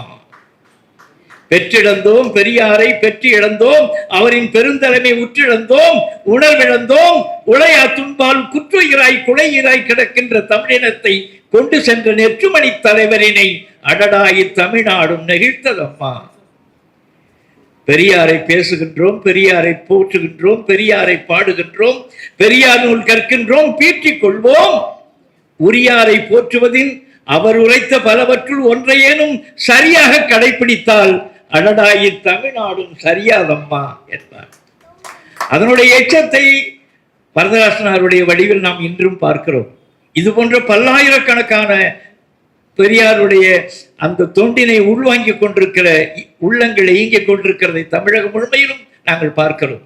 அந்த கூற்றில்தான் இந்த வகையான பெருமையான இந்த வெளியீட்டு நிகழ்வை அவர் பொறுப்பேற்று நடத்துகிறார். அவர் வாழ்க, அவரை போற்றுகிறோம், வாழ்த்துகிறோம், பெருமையாக கருதுகிறோம். அவருடைய தொண்டு பெரியாருடைய தொண்டை போல இன்னும் இந்த மண்ணுக்கு வளஞ்செழிக்க வேண்டும் என்று வேண்டுகிறோம். சரி, இதில் இந்த பொழிலன் என்கிற வடிவத்தை நீங்கள் தெரிந்து கொள்ள வேண்டும். பொழிலன் என்கிற வடிவத்தை இந்த அருளி பார்த்து ஏறத்தாழ 1972 நான் பார்க்கிற பொழுது அவரை பெருஞ்சித்திரனார் பாவலர் பெருஞ்சித்திரனார் அவர்களை பார்க்க அவர் வீட்டுக்கு நான் போன பொழுது முதல் கண்ட காட்சி ஒரு திரை இருந்தது, ஒரு வண்ண திரை. அதற்கு பக்கத்தில் 2-3 பிள்ளைகள் நின்று கொண்டிருந்தார்கள். உள்ளே ஒரு வடிவம் இருக்கிறது, எனக்கு என்ன என்று தெரியவில்லை. ஒரு தலைப்பகை போல ஒரு அட்டையை தலையிலே கட்டிக்கொண்டு ஒரு மயில் பீலியை மேலே எடுத்துக்கொண்டு ஒரு அழகான முருக வடிவத்திலே நான் இவரை பார்த்தேன். நான் சொல்றது 72. இன்றைக்கு 54 ஆண்டுகளுக்கு முன்பு நான் பொழிலை பார்க்கிற பொழுது அந்த அழகு வடிவத்தில், அந்த ஒளிமுகத்தில் அப்படியே பெருஞ்சித்திரனார் உருவத்தை தாங்கிக் கொண்டிருந்த அந்த சிறிய வடிவத்தை பார்த்த அந்த காலத்தினின்று அதே உணர்வில் அவருடைய இன்னொரு படிமமாக அவர் இயங்குகிற இந்த காட்சியை 50 ஆண்டுகளாக நான் தொடர்ந்து பார்த்து வருகிறேன். அவரை போலவே பல பழக்க வழக்கங்களிலும் ஒழுக்க அமைப்புகளிலும் காலையில் 4 மணிக்கு 3 மணிக்கு எழுந்து படிக்க தொடங்குவதிலும் பொது தொண்டில் ஈடுபடுவதற்கும் எந்த வகையான சிறைக்கும் அஞ்சாமையும் பொதுவாக உண்மையாக இந்த மண்ணுக்கும் மொழிக்கும் நாட்டுக்கும் ஏதாவது தீங்கு நேருமானால் முதல் கொதித்தெழுகிற அதற்கென்று போராட முன்வருகிற இன்றைக்கும் பல்வேறு வகையான துன்பங்களை சுமந்தும் கூட அவரை ஆற்றி வருகிற பெருமையை நான் அறிவேன். அதிலே அவர் ஏராளமான சிறையில் இருக்கிற 10 ஆண்டுகளுக்கு மேலே சிறையில இருந்து கொண்டு அங்கிருந்தவர்கள் எல்லாம் எல்லாரிடமும் பண்பாகவும் பணிவாகவும் பெருமையாகவும் பழகி நூற்றுக்கணக்கான பேருக்கு அவருடைய உள்ள தமிழகத்திலே பல்லாயிரக்கணக்கான வடிவங்கள் விரும்புகிற ஒரு உயரிய தொண்டு வடிவமாக தோழராக பொழிலன் விளங்குகிறார். அவருடைய பெருமையை நீங்கள் தான் எல்லாவற்றையும் கூட்டி பார்த்து தெரிந்து கொள்ள வேண்டும். இந்த நூல் மிகச்சிறந்த ஒரு வெளிப்பாடு. அதை அண்மையில் தான் ஒரு 10 நிமிடம் பார்த்திருக்கிறேன். அவர் மிக பொறுப்போடு எதை எடுத்தாலும் மிக பொறுப்போடு செய்கிற ஒரு பண்புடையவர். இதில் மொழி ஞாயிறை பற்றிய தன்னுடைய முழு பார்வையும் தன்னுடைய இயக்கம் அவருக்கென்று உழைத்து அவரை பெருமைப்படுத்திய அந்த போக்கையும் முறையாக அதில் பட்டியலிட்டிருக்கிறதை முன்பகுதியிலே பார்த்தேன். மொழி ஞாயிறு என்று அவர் மட்டும்தான், உலக அளவிலேயே மொழி ஞாயிறு என்பது பாவாணரை மட்டும்தான் குறிக்கக்கூடியது. நமக்கு என்ன என்றே தெரியாது, தமிழ் என்றால் என்ன என்று தெரியாது. அவரும் கூட அவர் சொன்ன கருத்துக்கு மேலாக அவர் 1981 அந்த ஜனவரியிலே அவர் தவறுகிற பொழுது எனக்கு ஒரு அடிப்படையான மன உணர்வு ஏற்பட்டது. அது ஒரு 2-3 நாட்களுக்கு முன்னால் ஒரு புதிய ஒரு அந்த துளிப்பா என்கிற ஹைக்கூ பாட்டை ஒன்றை பார்க்க நேர்ந்தது. அதை எழுதினவர் ஐயப்ப மாதவன் என்கிறவர். அது வேற ஒன்றும் இல்லை, மழை பொழிந்து நின்று சொட்டு சொட்டு சொட்டாக ஒழுகியும் கூட அந்த ஒழுகலில் இருந்த ஓயாத ஓசை என்று முடிக்கிறார். அதுபோல் பாவாணருடைய இயக்கத்தை பற்றியும் அவரை எழுத்தண்ணி படித்து அவருடைய எழுத்தாக்கங்களில் அவர் எழுதிய மடல்கள் உட்பட அத்தனையும் ஒரு உலா வந்து ஏறத்தாழ 50 ஆண்டுகள் மேய்ந்த இந்த அருளி அவரை பற்றிய நினைவு என்கிறது எப்பொழுதுமே அவருடைய எந்த ஒரு சொல்லை எடுக்கும் பொழுது கூட அவர்தான் வந்து முன்னிற்கிறார். எப்படி அதை எந்த கோணங்களிலெல்லாம் ஒரு மொழியை ஒரு சொல்லை பார்க்க வேண்டும், எப்படி அணுக வேண்டும் என்கிறதுக்கு நூற்றுக்கணக்கான அணுகுமுறைகளை அவர் தந்திருக்கிறதை உள்வாங்கிக் கொண்டுதான் அவர் தோளின் மீது ஏறிக்கொண்டுதான் நானும் 50 ஆண்டுகளாக பார்க்கிறேன். 1981 45 ஆண்டுகளாக அது தொடர்பாக அவர் முழுக்க நெஞ்சிலை பற்றி கொண்டிருக்கார். அவருடைய பெருமைக்காக ஒரு சின்ன செய்தியை சொல்ல விரும்புகிறேன். தம் என்கிற ஒரு சொல் இருக்கிறது. தம், அது தன் என்கிறது ஒருமை, தம் என்கிறது ஒரு பலர்பாலாக சொல்லக்கூடியது. சரி, நமக்கு இந்த மொழி, நாம் பேசுகிற தமிழ் மொழி இருக்கிறதே, நான் அண்மை கூட்டங்களிலே சொல்லி வருகிறதுக்கு, இந்த தமிழனுக்கு இருக்கிற ஒரே ஒரு பெருமை, இவன் தாய்மொழியாக தமிழை கொண்டிருக்கிறான் என்கிறதுக்கு மேல் இவனுக்கு ஒரு பெருமையும் இல்லை. தன்னுடைய தாய்மொழி, என்னுடைய தாய்மொழி தமிழ் என்கிறதுக்கு மேல் இந்தவனுக்கு எந்த வகையான பெருமையும் இல்லை. அவ்வளவு பெரிய சிறப்புக்குரியது. சரி, அது கிடக்கட்டும். முழு என்கிற ஒரு சொல், முழுமை, முழுதன் கிளவி எஞ்சா பொருட்டே என்று தொல்காப்பியத்திலே இன்றைக்கு 2700 ஆண்டுகளுக்கு முந்தி பதிவு செய்கிறார் தொல்காப்பியன். முழுது என்கிற ஒரு சொல், இந்த முழு என்கிற அந்த சொல்லில் என்றுதான் சொற்களுடைய அத்தனை கூறுகளும் ஒளிகளும் கருத்துகளும் கூடிய அந்த ஒட்டுமொத்த தொகுதி நின்றுதான் மொழி என்கிற முழு என்கிற சொல்லி நின்றுதான் மொழி என்று வந்தது. இந்த லாங்குவேஜ் என்கிறது, லாங்குவேஜ் என்கிற சொற்கள் லிங்குவா என்கிற சொல்லினுடைய அடுத்த பிரிவு. லிங்குவா என்கிறதுக்கு அடிப்படையான சொல் லிங்கு என்கிறது, நாக்கு என்று பொருள். லிஹ் என்று ஒரு சொல், அது அந்த மூலம். லிஹ் என்கிறது நக்குவது என்று பொருள், நாக்கினால் நக்குவதுன்னு பொருள். அதுலதான் லிக் என்கிற ஆங்கில சொல் உருவானது. லிங்குவா என்கிறதா லாங்குவான்னு ஆகி லாங்குவேஜ் என்றது. நான் அதை ஒரு நகைச்சுவையில கூட மகள் கேட்கிறாள் அப்பனிடம், அப்பா இந்த இடத்துல மதர் டங்குன்னு போட்டிருக்கு, அந்த மதர் டங்குன்னு என்ன போடுறதுன்னு தெரியல அப்படின்னு சொல்கிறாள் மகள் தந்தையை பார்த்து. அவனுடைய மனைவியை எண்ணிக்கொண்டு ரொம்ப நீளம்னு எழுதுறா சொன்னான். உங்களுக்கு புரியுதா? ரொம்ப நீளம்னு எழுதுறா அம்மா நாக்கு, மதர் டங் என்கிறதுல அம்மா நாக்கு ரொம்ப நீளம்னு எழுதுறா அப்படின்னு. அதுபோல நாக்கு என்கிற அந்த வடிவம் தான் இந்த மொழிக்குரியதாக உலகம் முழுமைக்கு கொள்ளப்பட்டது. இது திருவள்ளுவர் நுட்பமாக ஒரு இடத்துல சொல்கிறார். யா என்று ஒரு மூல ஒளிக்காக இருக்கிறது. யா என்கிறது, யா என்கிறது, இய உள் என்கிறதெல்லாம் கதிரவனை குறிக்கிற சிறப்பு சொற்களே போகிறது. அந்த யா என்கிறது தான் ஞா என்றானது. யான் என்கிறது ஞான் என்றானது போல, யாம் என்கிறது ஞாம் என்றானது போல, ஞான் என்கிறது பிறகு நான் என்றானது போல, இந்த இந்த இந்த நகர ஞா என்கிறது ஒளி என்கிற பொருளில் செந்நிறத்திலே இருந்த இந்த கருப்பு உடம்பிலே ஞா என்று நாக்கை சொன்னான். ஞான் விலங்கு அமைப்பிலே கூட ஒரு விலங்கு நாக்கை தொங்க போட்டுக்கொண்டு ஓடுகிற அந்த காட்சியை திரும்ப திரும்ப திரும்ப பார்த்துவிட்டு ஞாயி என்று சொன்னான். உங்களுக்கு விளங்குறதான்? இந்த கருப்பு உடம்பிலே இந்த பகுதி நாக்கு சிவப்பாக இருந்தது வைத்துத்தான் ஞாயிறு என்பது ஒளி. மொழி ஞாயிறு என்கிறது அவருக்கு மட்டுமே பொருந்திய சொல். இந்த மொழி என்கிறதை தமிழர்கள் உலகம் முழுமைக்கும் மக்கள் மொழி என்றால் என்ன என்று தெரியாமல் அதை பயன்படுத்துகிற போக்கே வளராத பொழுது இந்த மண்ணில் தான் மொழி தோன்றியது. எனவே அந்த நேரத்தில் இந்த வகையான மொழி என்று சொல்லுகிறதுக்கான ஒரு வாய்ப்பில்லை, சூழல் இல்லை. ஒரே ஒரு மனிதன் மாந்தன் மட்டும் உலகத்தில் இருக்கிறான் என்றால் அவன் குப்புசாமி என்றோ அந்த கண்ணதாசன் என்றோ குப்பன் என்றோ பெயர் வைத்துக் கொள்ள தேவையில்லை, அவன் ஒரு மாந்தன். அதுபோலவே மொழி என்கிற ஒரு சொல் தான் இந்த மொழியை குறித்து தொடக்க சொல். அதற்கு பிறகு இந்த மொழி பல்வேறு திராவிட மொழிகளாக இந்தியம் முழுமைக்கும் தெரிய தெரிய தெரிய தெரிய தம்முடைய மொழி என்பதற்காக தம் மொழி என்று சொன்னான். தமிழி என்கிறது தான் தமிழ் என்று ஆனது, தம்முடைய மொழி என்கிறது.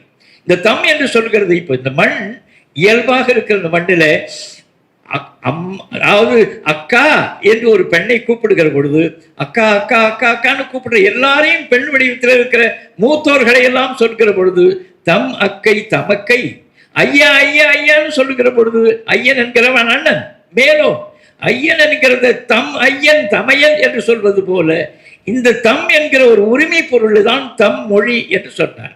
தமிழ் என்கிறதுலே நாம் தமிழ் மொழி என்று சொல்கிறோமே, அதுவே கூட தேவையில்லை. தமிழ் என்கிற சொல்லுக்குள்ளாலேயே அந்த தமிழ் மொழி என்கிற அந்த சொல்லும் இருக்கிறது.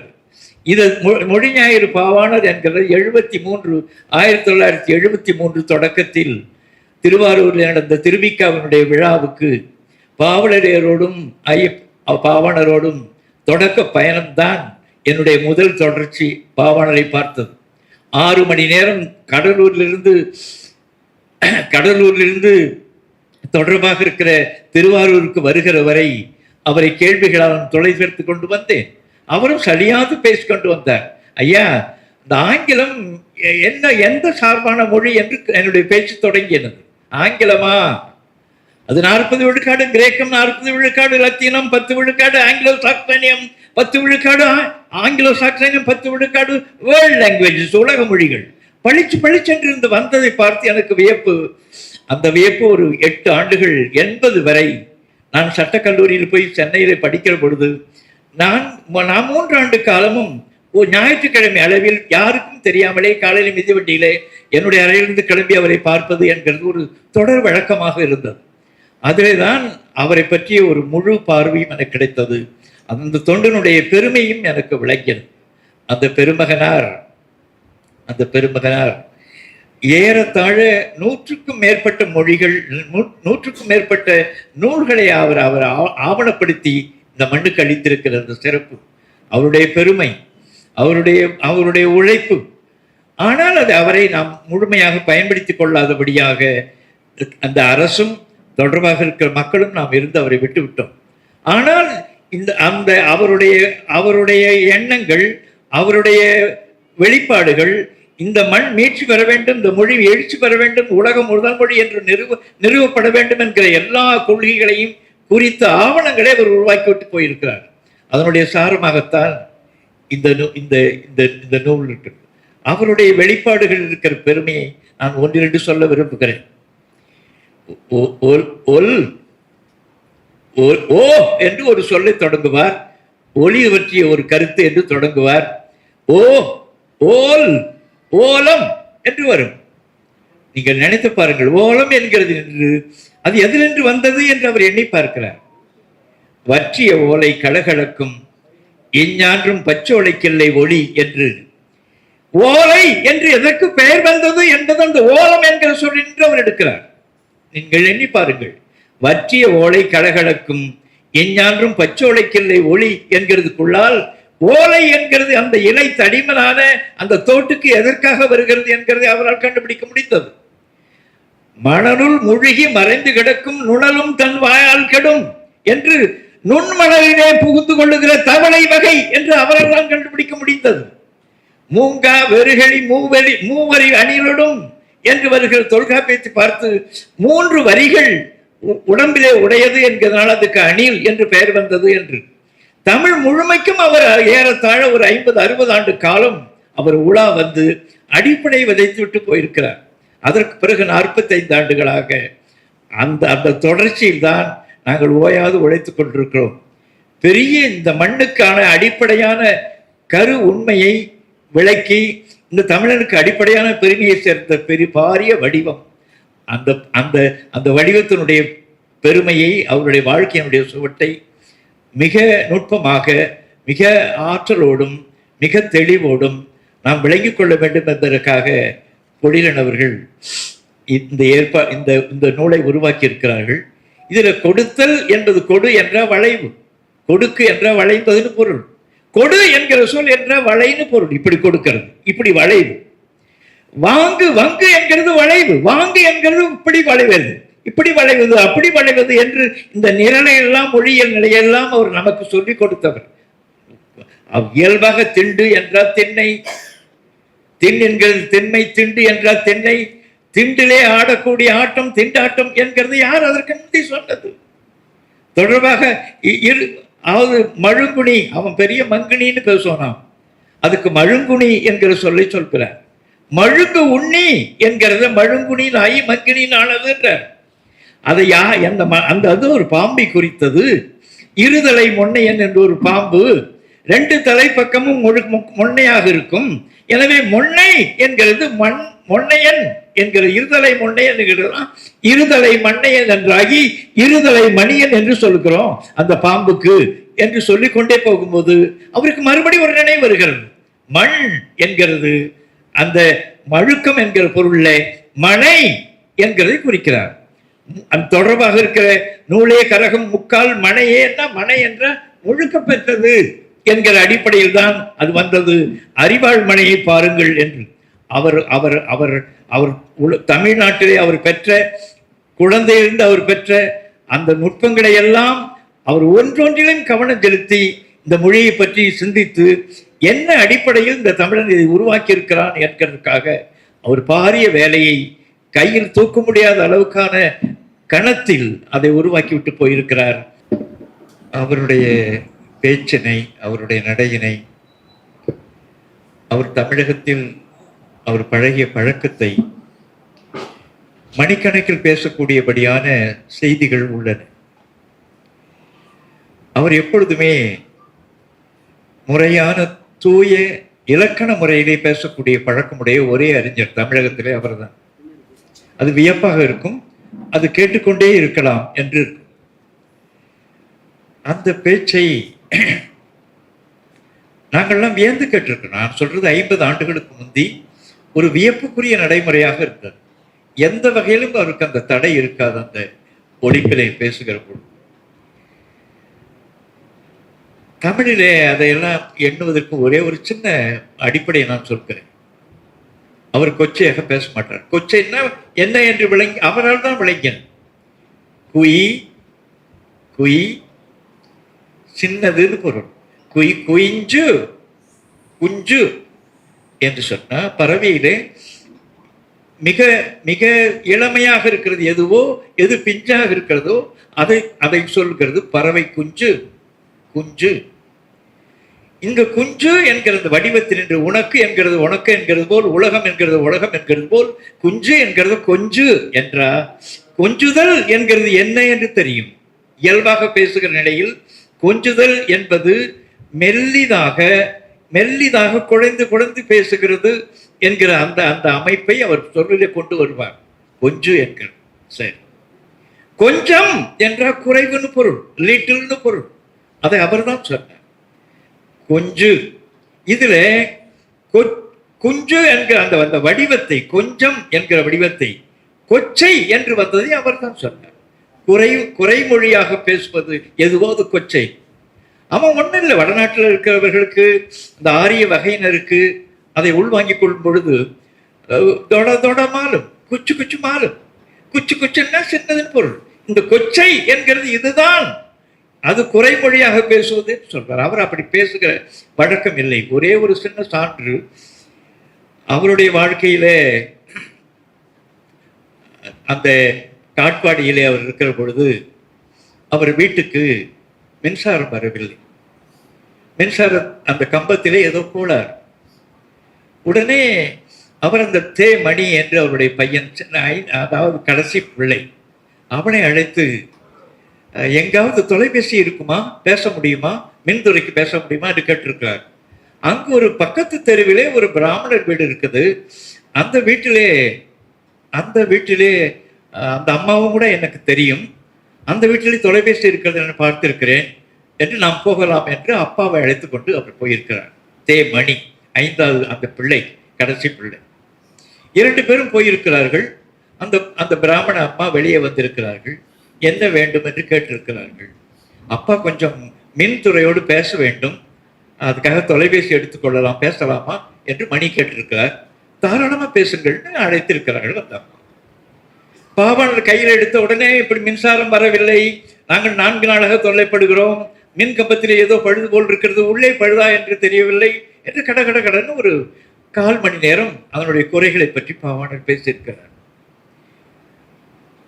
அந்த 1/4 மணி நேரம் போன உடனே மணியை பார்த்து அந்த பிராமண அம்மா, இவர் யாரு கேட்டிருக்க.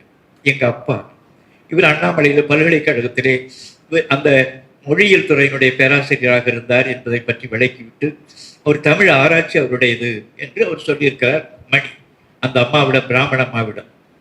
அந்த அம்மா உடனே இந்த ஒலியை, இந்த பேச்சை கேட்டுட்டே இருக்கலாம் போல் இருக்கு, அவ்வளோ அவ்வளோ கஷ்டமா இருக்குது, அவ்வளோ சுவையா இருக்குதுன்னு அந்த அம்மா திரும்ப சொல்லி, இந்த பேச்சை நான் கேட்டதே இல்லை, அவ்வளவு அருமையாக பேசுகிறார், என்னுடைய காதெல்லாம் குளிர்ந்தது, அப்பாவிடம் சொல்லுங்கள் என்று சொல்லி அந்த பிராமண அம்மா அனுப்பியிருக்கிறார்.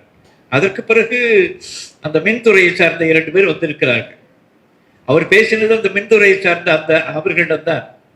அந்த 2 பேரும் வந்து அந்த பிழையெல்லாம், கம்பத்தில் இருந்த பிழையெல்லாம் பார்த்து, வீட்டில் இருக்க பிழைகளை எல்லாம் சரி செய்துவிட்டு, விளக்கை போட்டு விட்டு மின்சாரத்தை வர வைத்த உடனே மணியை பார்த்து அவர்கள் கேட்டார்கள். 2 பேரும் தமிழர்கள். என்ன உங்க அப்பாவுக்கு தமிழே வராதா, என்னமா வேற ஒரு மொழியில் வளர்றாரு, என்ன பேசுறாருன்னே புரியல என்று தமிழன் சொல்லியிருக்கிறார். எதுக்கு சொல்கிறேன், அவருடைய பேச்சை அப்படித்தான் தமிழன் பொதுவாக எண்ணிக்கொண்டிருந்தான். சரி, அது கிடக்கு. பாவாணரை பற்றி பெருஞ்சித்திரனார் ஐயா அவர்கள் எழுதின அந்த பாட்டை பாடினார்கள். இருந்தாலும் மறுபடியும் நினைவுக்காக இதை நான் சொல்கிறேன். பாவாணர் தாத்தா தெரியுமா, குழந்தைக்கு எழுதுகிறார் பெருஞ்சித்திரனார். பன்மொழி கற்றவர், பைந்தமிழ் குழைப்பவர் பாவாணர் தாத்தா தெரியுமா? தம்பி, பாவாணர் தாத்தா தெரியும். அவர் தென்மொழி ஆய்விலும் தனித்தமிழ் வாழ்விலும் திகழ்கின்ற ஞாயிறு புரியுமா? அறிவிலே சிறந்தவர், அன்பிலே மிகுந்தவர், ஒளி அழகு சேர் கருநிற உணரவர்.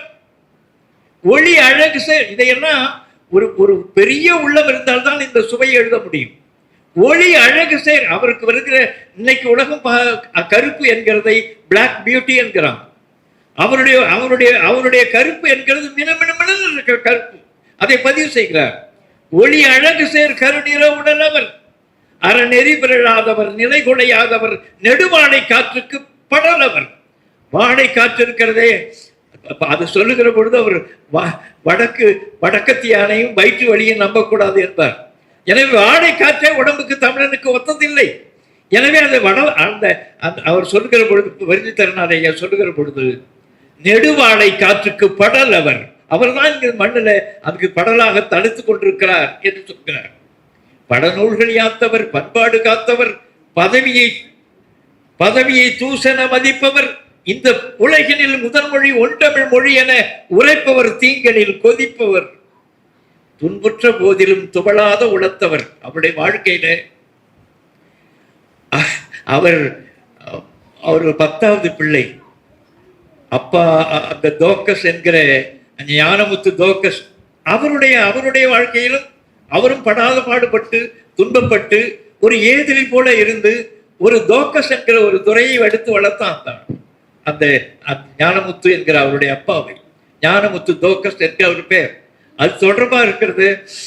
அவர்களுக்கு பிறந்த பிள்ளைகள் என்கிறதுலே 10 பேர்.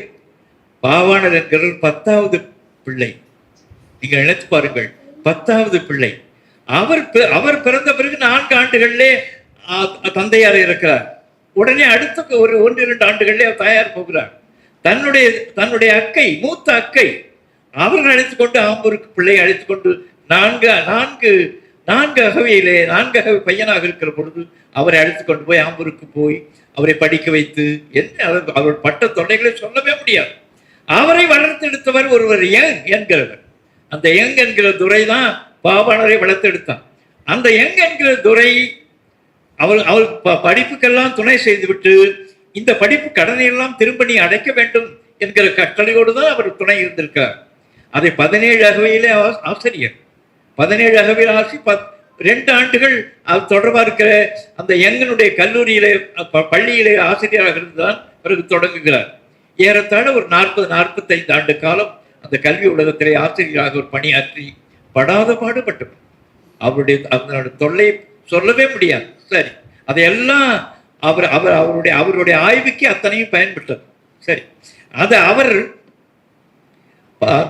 ஒரு 10-12 வகையான உயர்நிலை பள்ளிகளிலே அவர் தமிழாசிரியராக இருந்து கொண்டு அவர் இந்த அந்த ஒப்பியன் மொழிநூல் என்கிற நூலை உமாமகேஸ்வரம் என்கிற கரந்தை கல்லூரியினுடைய தலைவர், கரந்தை தமிழ்ச்சங்கத்தினுடைய தலைவர் உமாமகேஸ்வரம் பார்த்துத்தான் அந்த நூலையும் இப்படிப்பட்டவரை நாம் பயன்படுத்திக் கொள்ள வேண்டும் என்று சேலம் ராமசாமி கவுண்டருக்கு எழுதினது.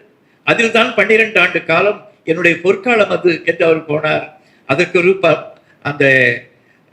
அந்த அண்ணாமலை பல்கலைக்கழகத்திலே அவர் 6 ஆண்டு காலம் அந்த மொழியியல் துறையினுடைய திராவிட மொழியியல் துறையினுடைய விரிவுரையாளராக வாசகராக இருந்தார்.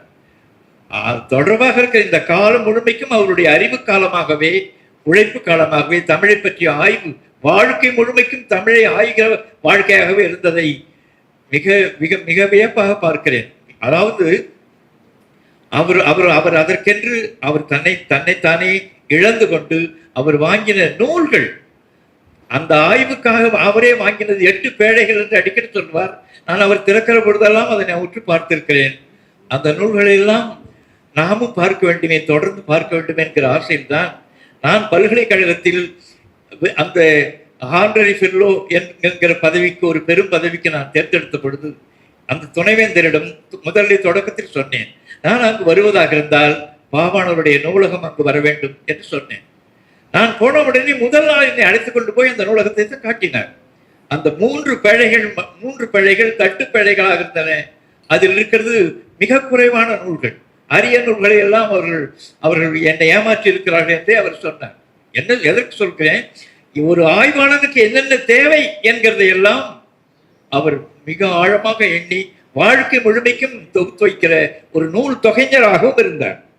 எனவே அவர் கையிலேயே அறிவுக்கான அத்தனை கருவிகளையும் அவர் கையில் வைத்துக் கொண்டுதான் ஆய்ந்தார். அவருடைய வாழ்க்கை மிக பெருமைக்குரியது. அவருடைய ஆய்வுகள் ஒல் என்கிறதுக்கு தொடக்கத்தில் அவர் கண்டது ஒரு ஆய்வு என்கிறது படிப்படியான நிலையை உடையது என்பதற்காக சொல்கிறேன். ஒல் என்கிறது ஒளி. ஒல் என்கிற அந்த சொல் என்று ஒரு சொல் வந்ததே, அதை பற்றி எண்ணுகிறார். தொடக்க காலத்திலே சொல்லு பெருத்தால் சொல்லு பெருக்கும் என்கிற ஒரு பழமொழி உண்டு.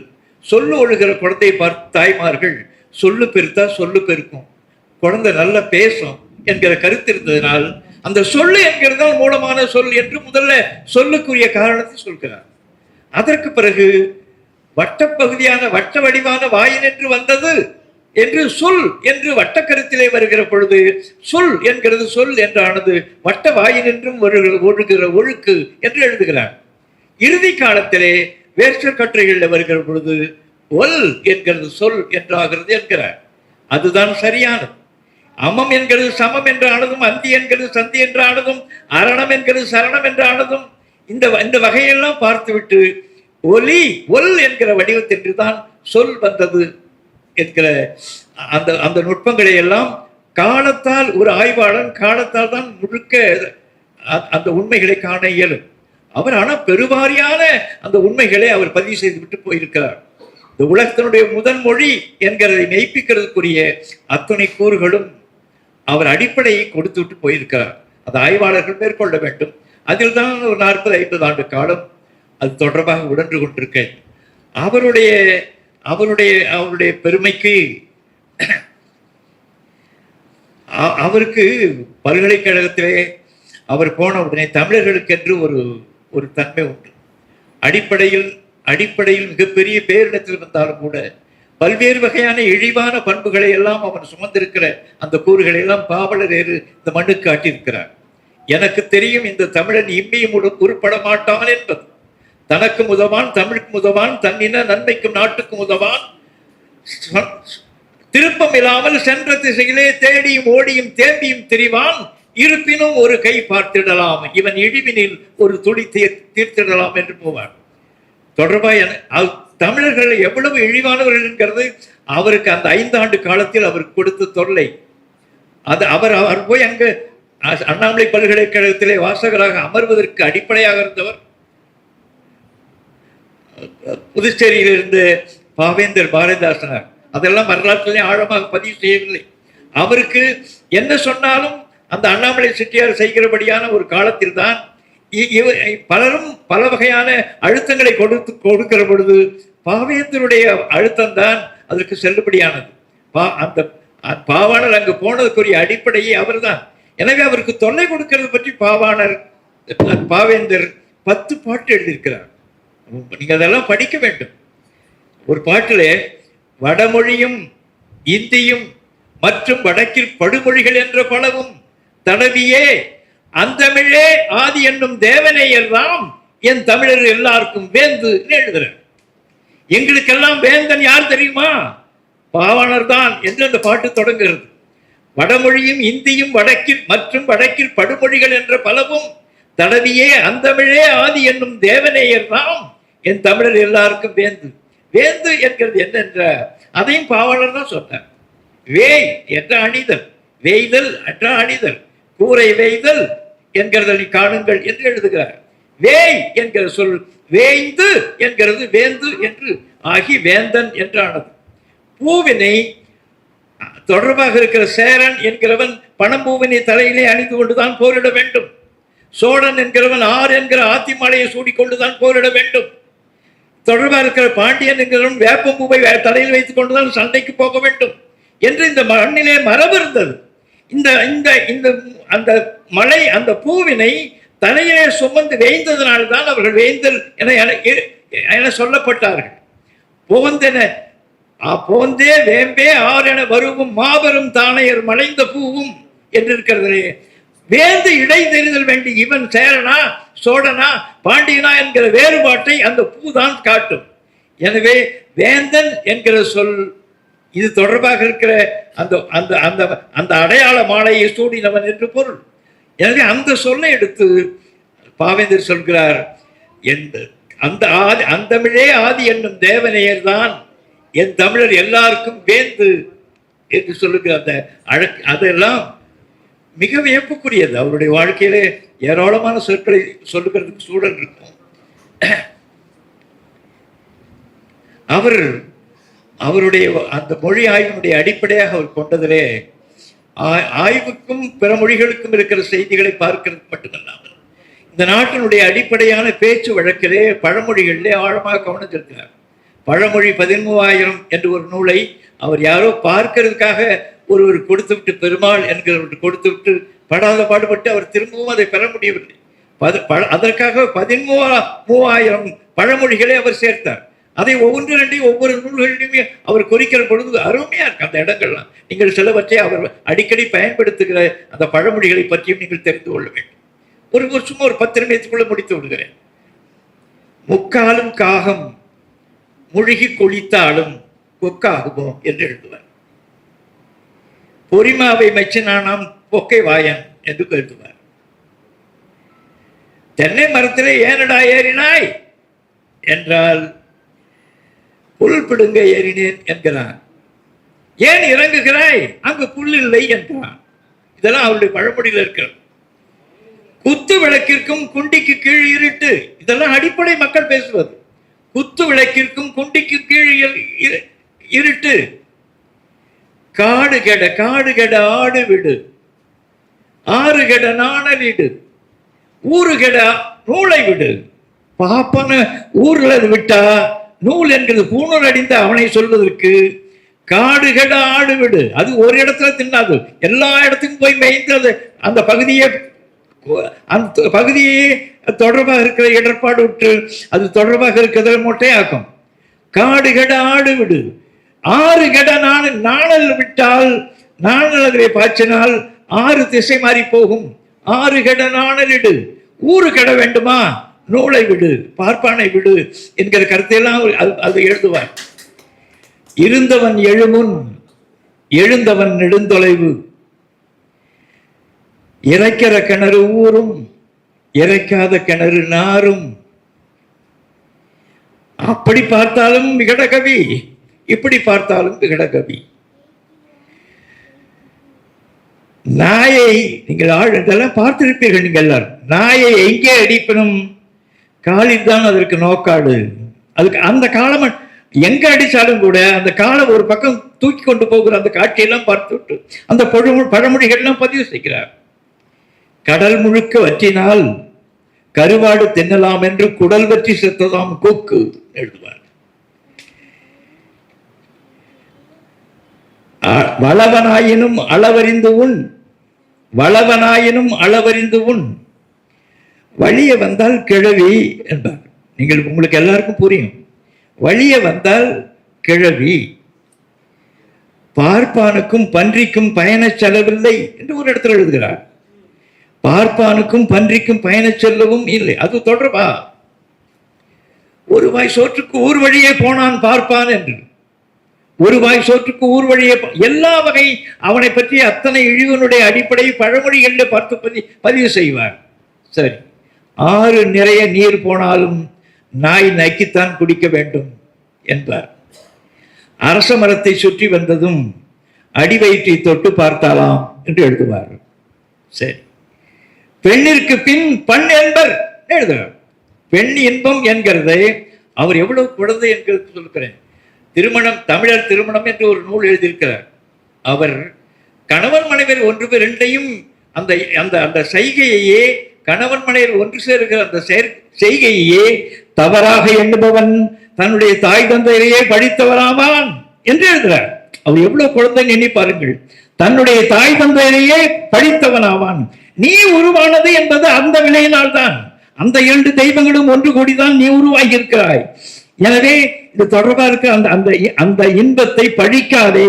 அப்படியெல்லாம் பழிக்கிறவர்கள் துறவிகள், அவர்கள் அறியாதவர்கள் என்று எழுதுகிறார். அடுத்த வீட்டுக்காரி எனக்கு தெரியும், வரதராசனால் பின்னால் வந்து கொண்டே இருப்பார். அவர் வர்றதுக்குள்ள முடித்து விட வேண்டும் என்றுதான் கடைசியில் நிற்கிறேன் வந்து கட்டளை எடுக்கிறார். அடுத்த வீட்டுக்காரி ஆண் பிள்ளை பெற்றாள் என்று அம்மி குழம்பி எடுத்து குத்தி கொண்டாளாம். இதெல்லாம் அடிப்படையான மக்கள் பேசுகிற அத்தனையும் அவர் மொழிகளுக்காக அவர் பயன்படுத்தினார். அதை வெறிக்கின் பெருகும். அவருடைய பெருமை அளவிடக்கூடியதன்று. அவருடைய உழைப்பு நமக்கானது, இந்த மொழிக்கானது, இந்த நாட்டுக்கானது. நம்முடைய மானத்தை மீட்கக்கூடிய பெரியாருடைய உழைப்பு, மொழி எல்லே அவருடைய உழைப்பு இருந்தது. அந்த உழைப்பிலே ஒரு துளியாக கொடிலன் அவர்கள் இந்த பணியை செய்திருக்கிறார்.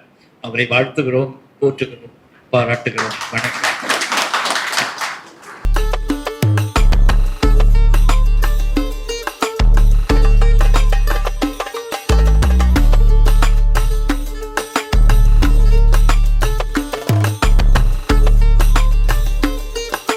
மதுரையிலே ஐயா ராமசாமி, கருப்பு துண்டு ராமசாமி என்று சொல்லப்படுகிற பெரியார் தொண்டருடைய மகள் கண்ணகி அவர்கள் நூலினை பெற்றுக் கொள்கிறார்கள்.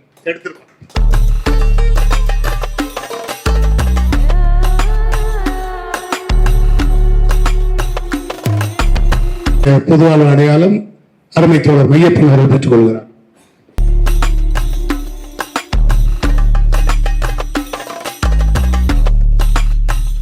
மணியம்மை பள்ளியினுடைய தாளாளர் அம்மா அவர்கள், வரதராசனுடைய இணையர் ஐயாவுடைய அம்மையார் அவர்கள், இவன் இணையர் அவர்கள் நூல்களை பெற்றுக்கொள்கிறார்கள்.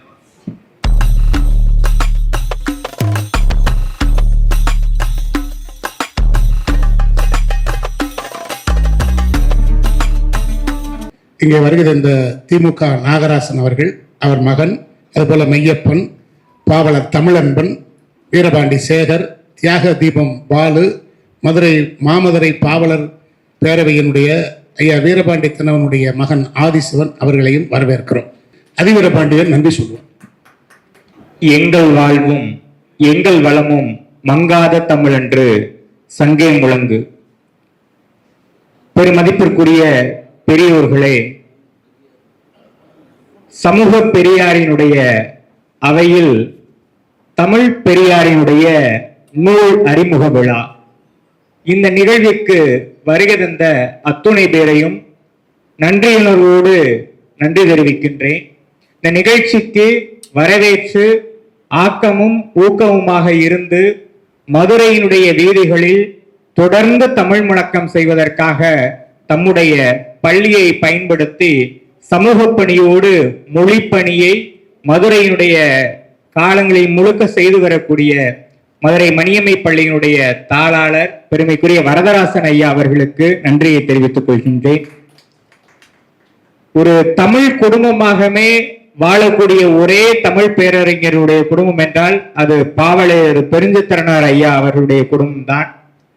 வரதராஜன் ஐயா அவர்கள் சொல்வார்கள், இதற்கு முன்னர் வாழ்ந்த தமிழ் அறிஞர்கள் எல்லாம் அவர்கள் மட்டும்தான் தமிழறிஞர்களாக இருந்தார்கள்.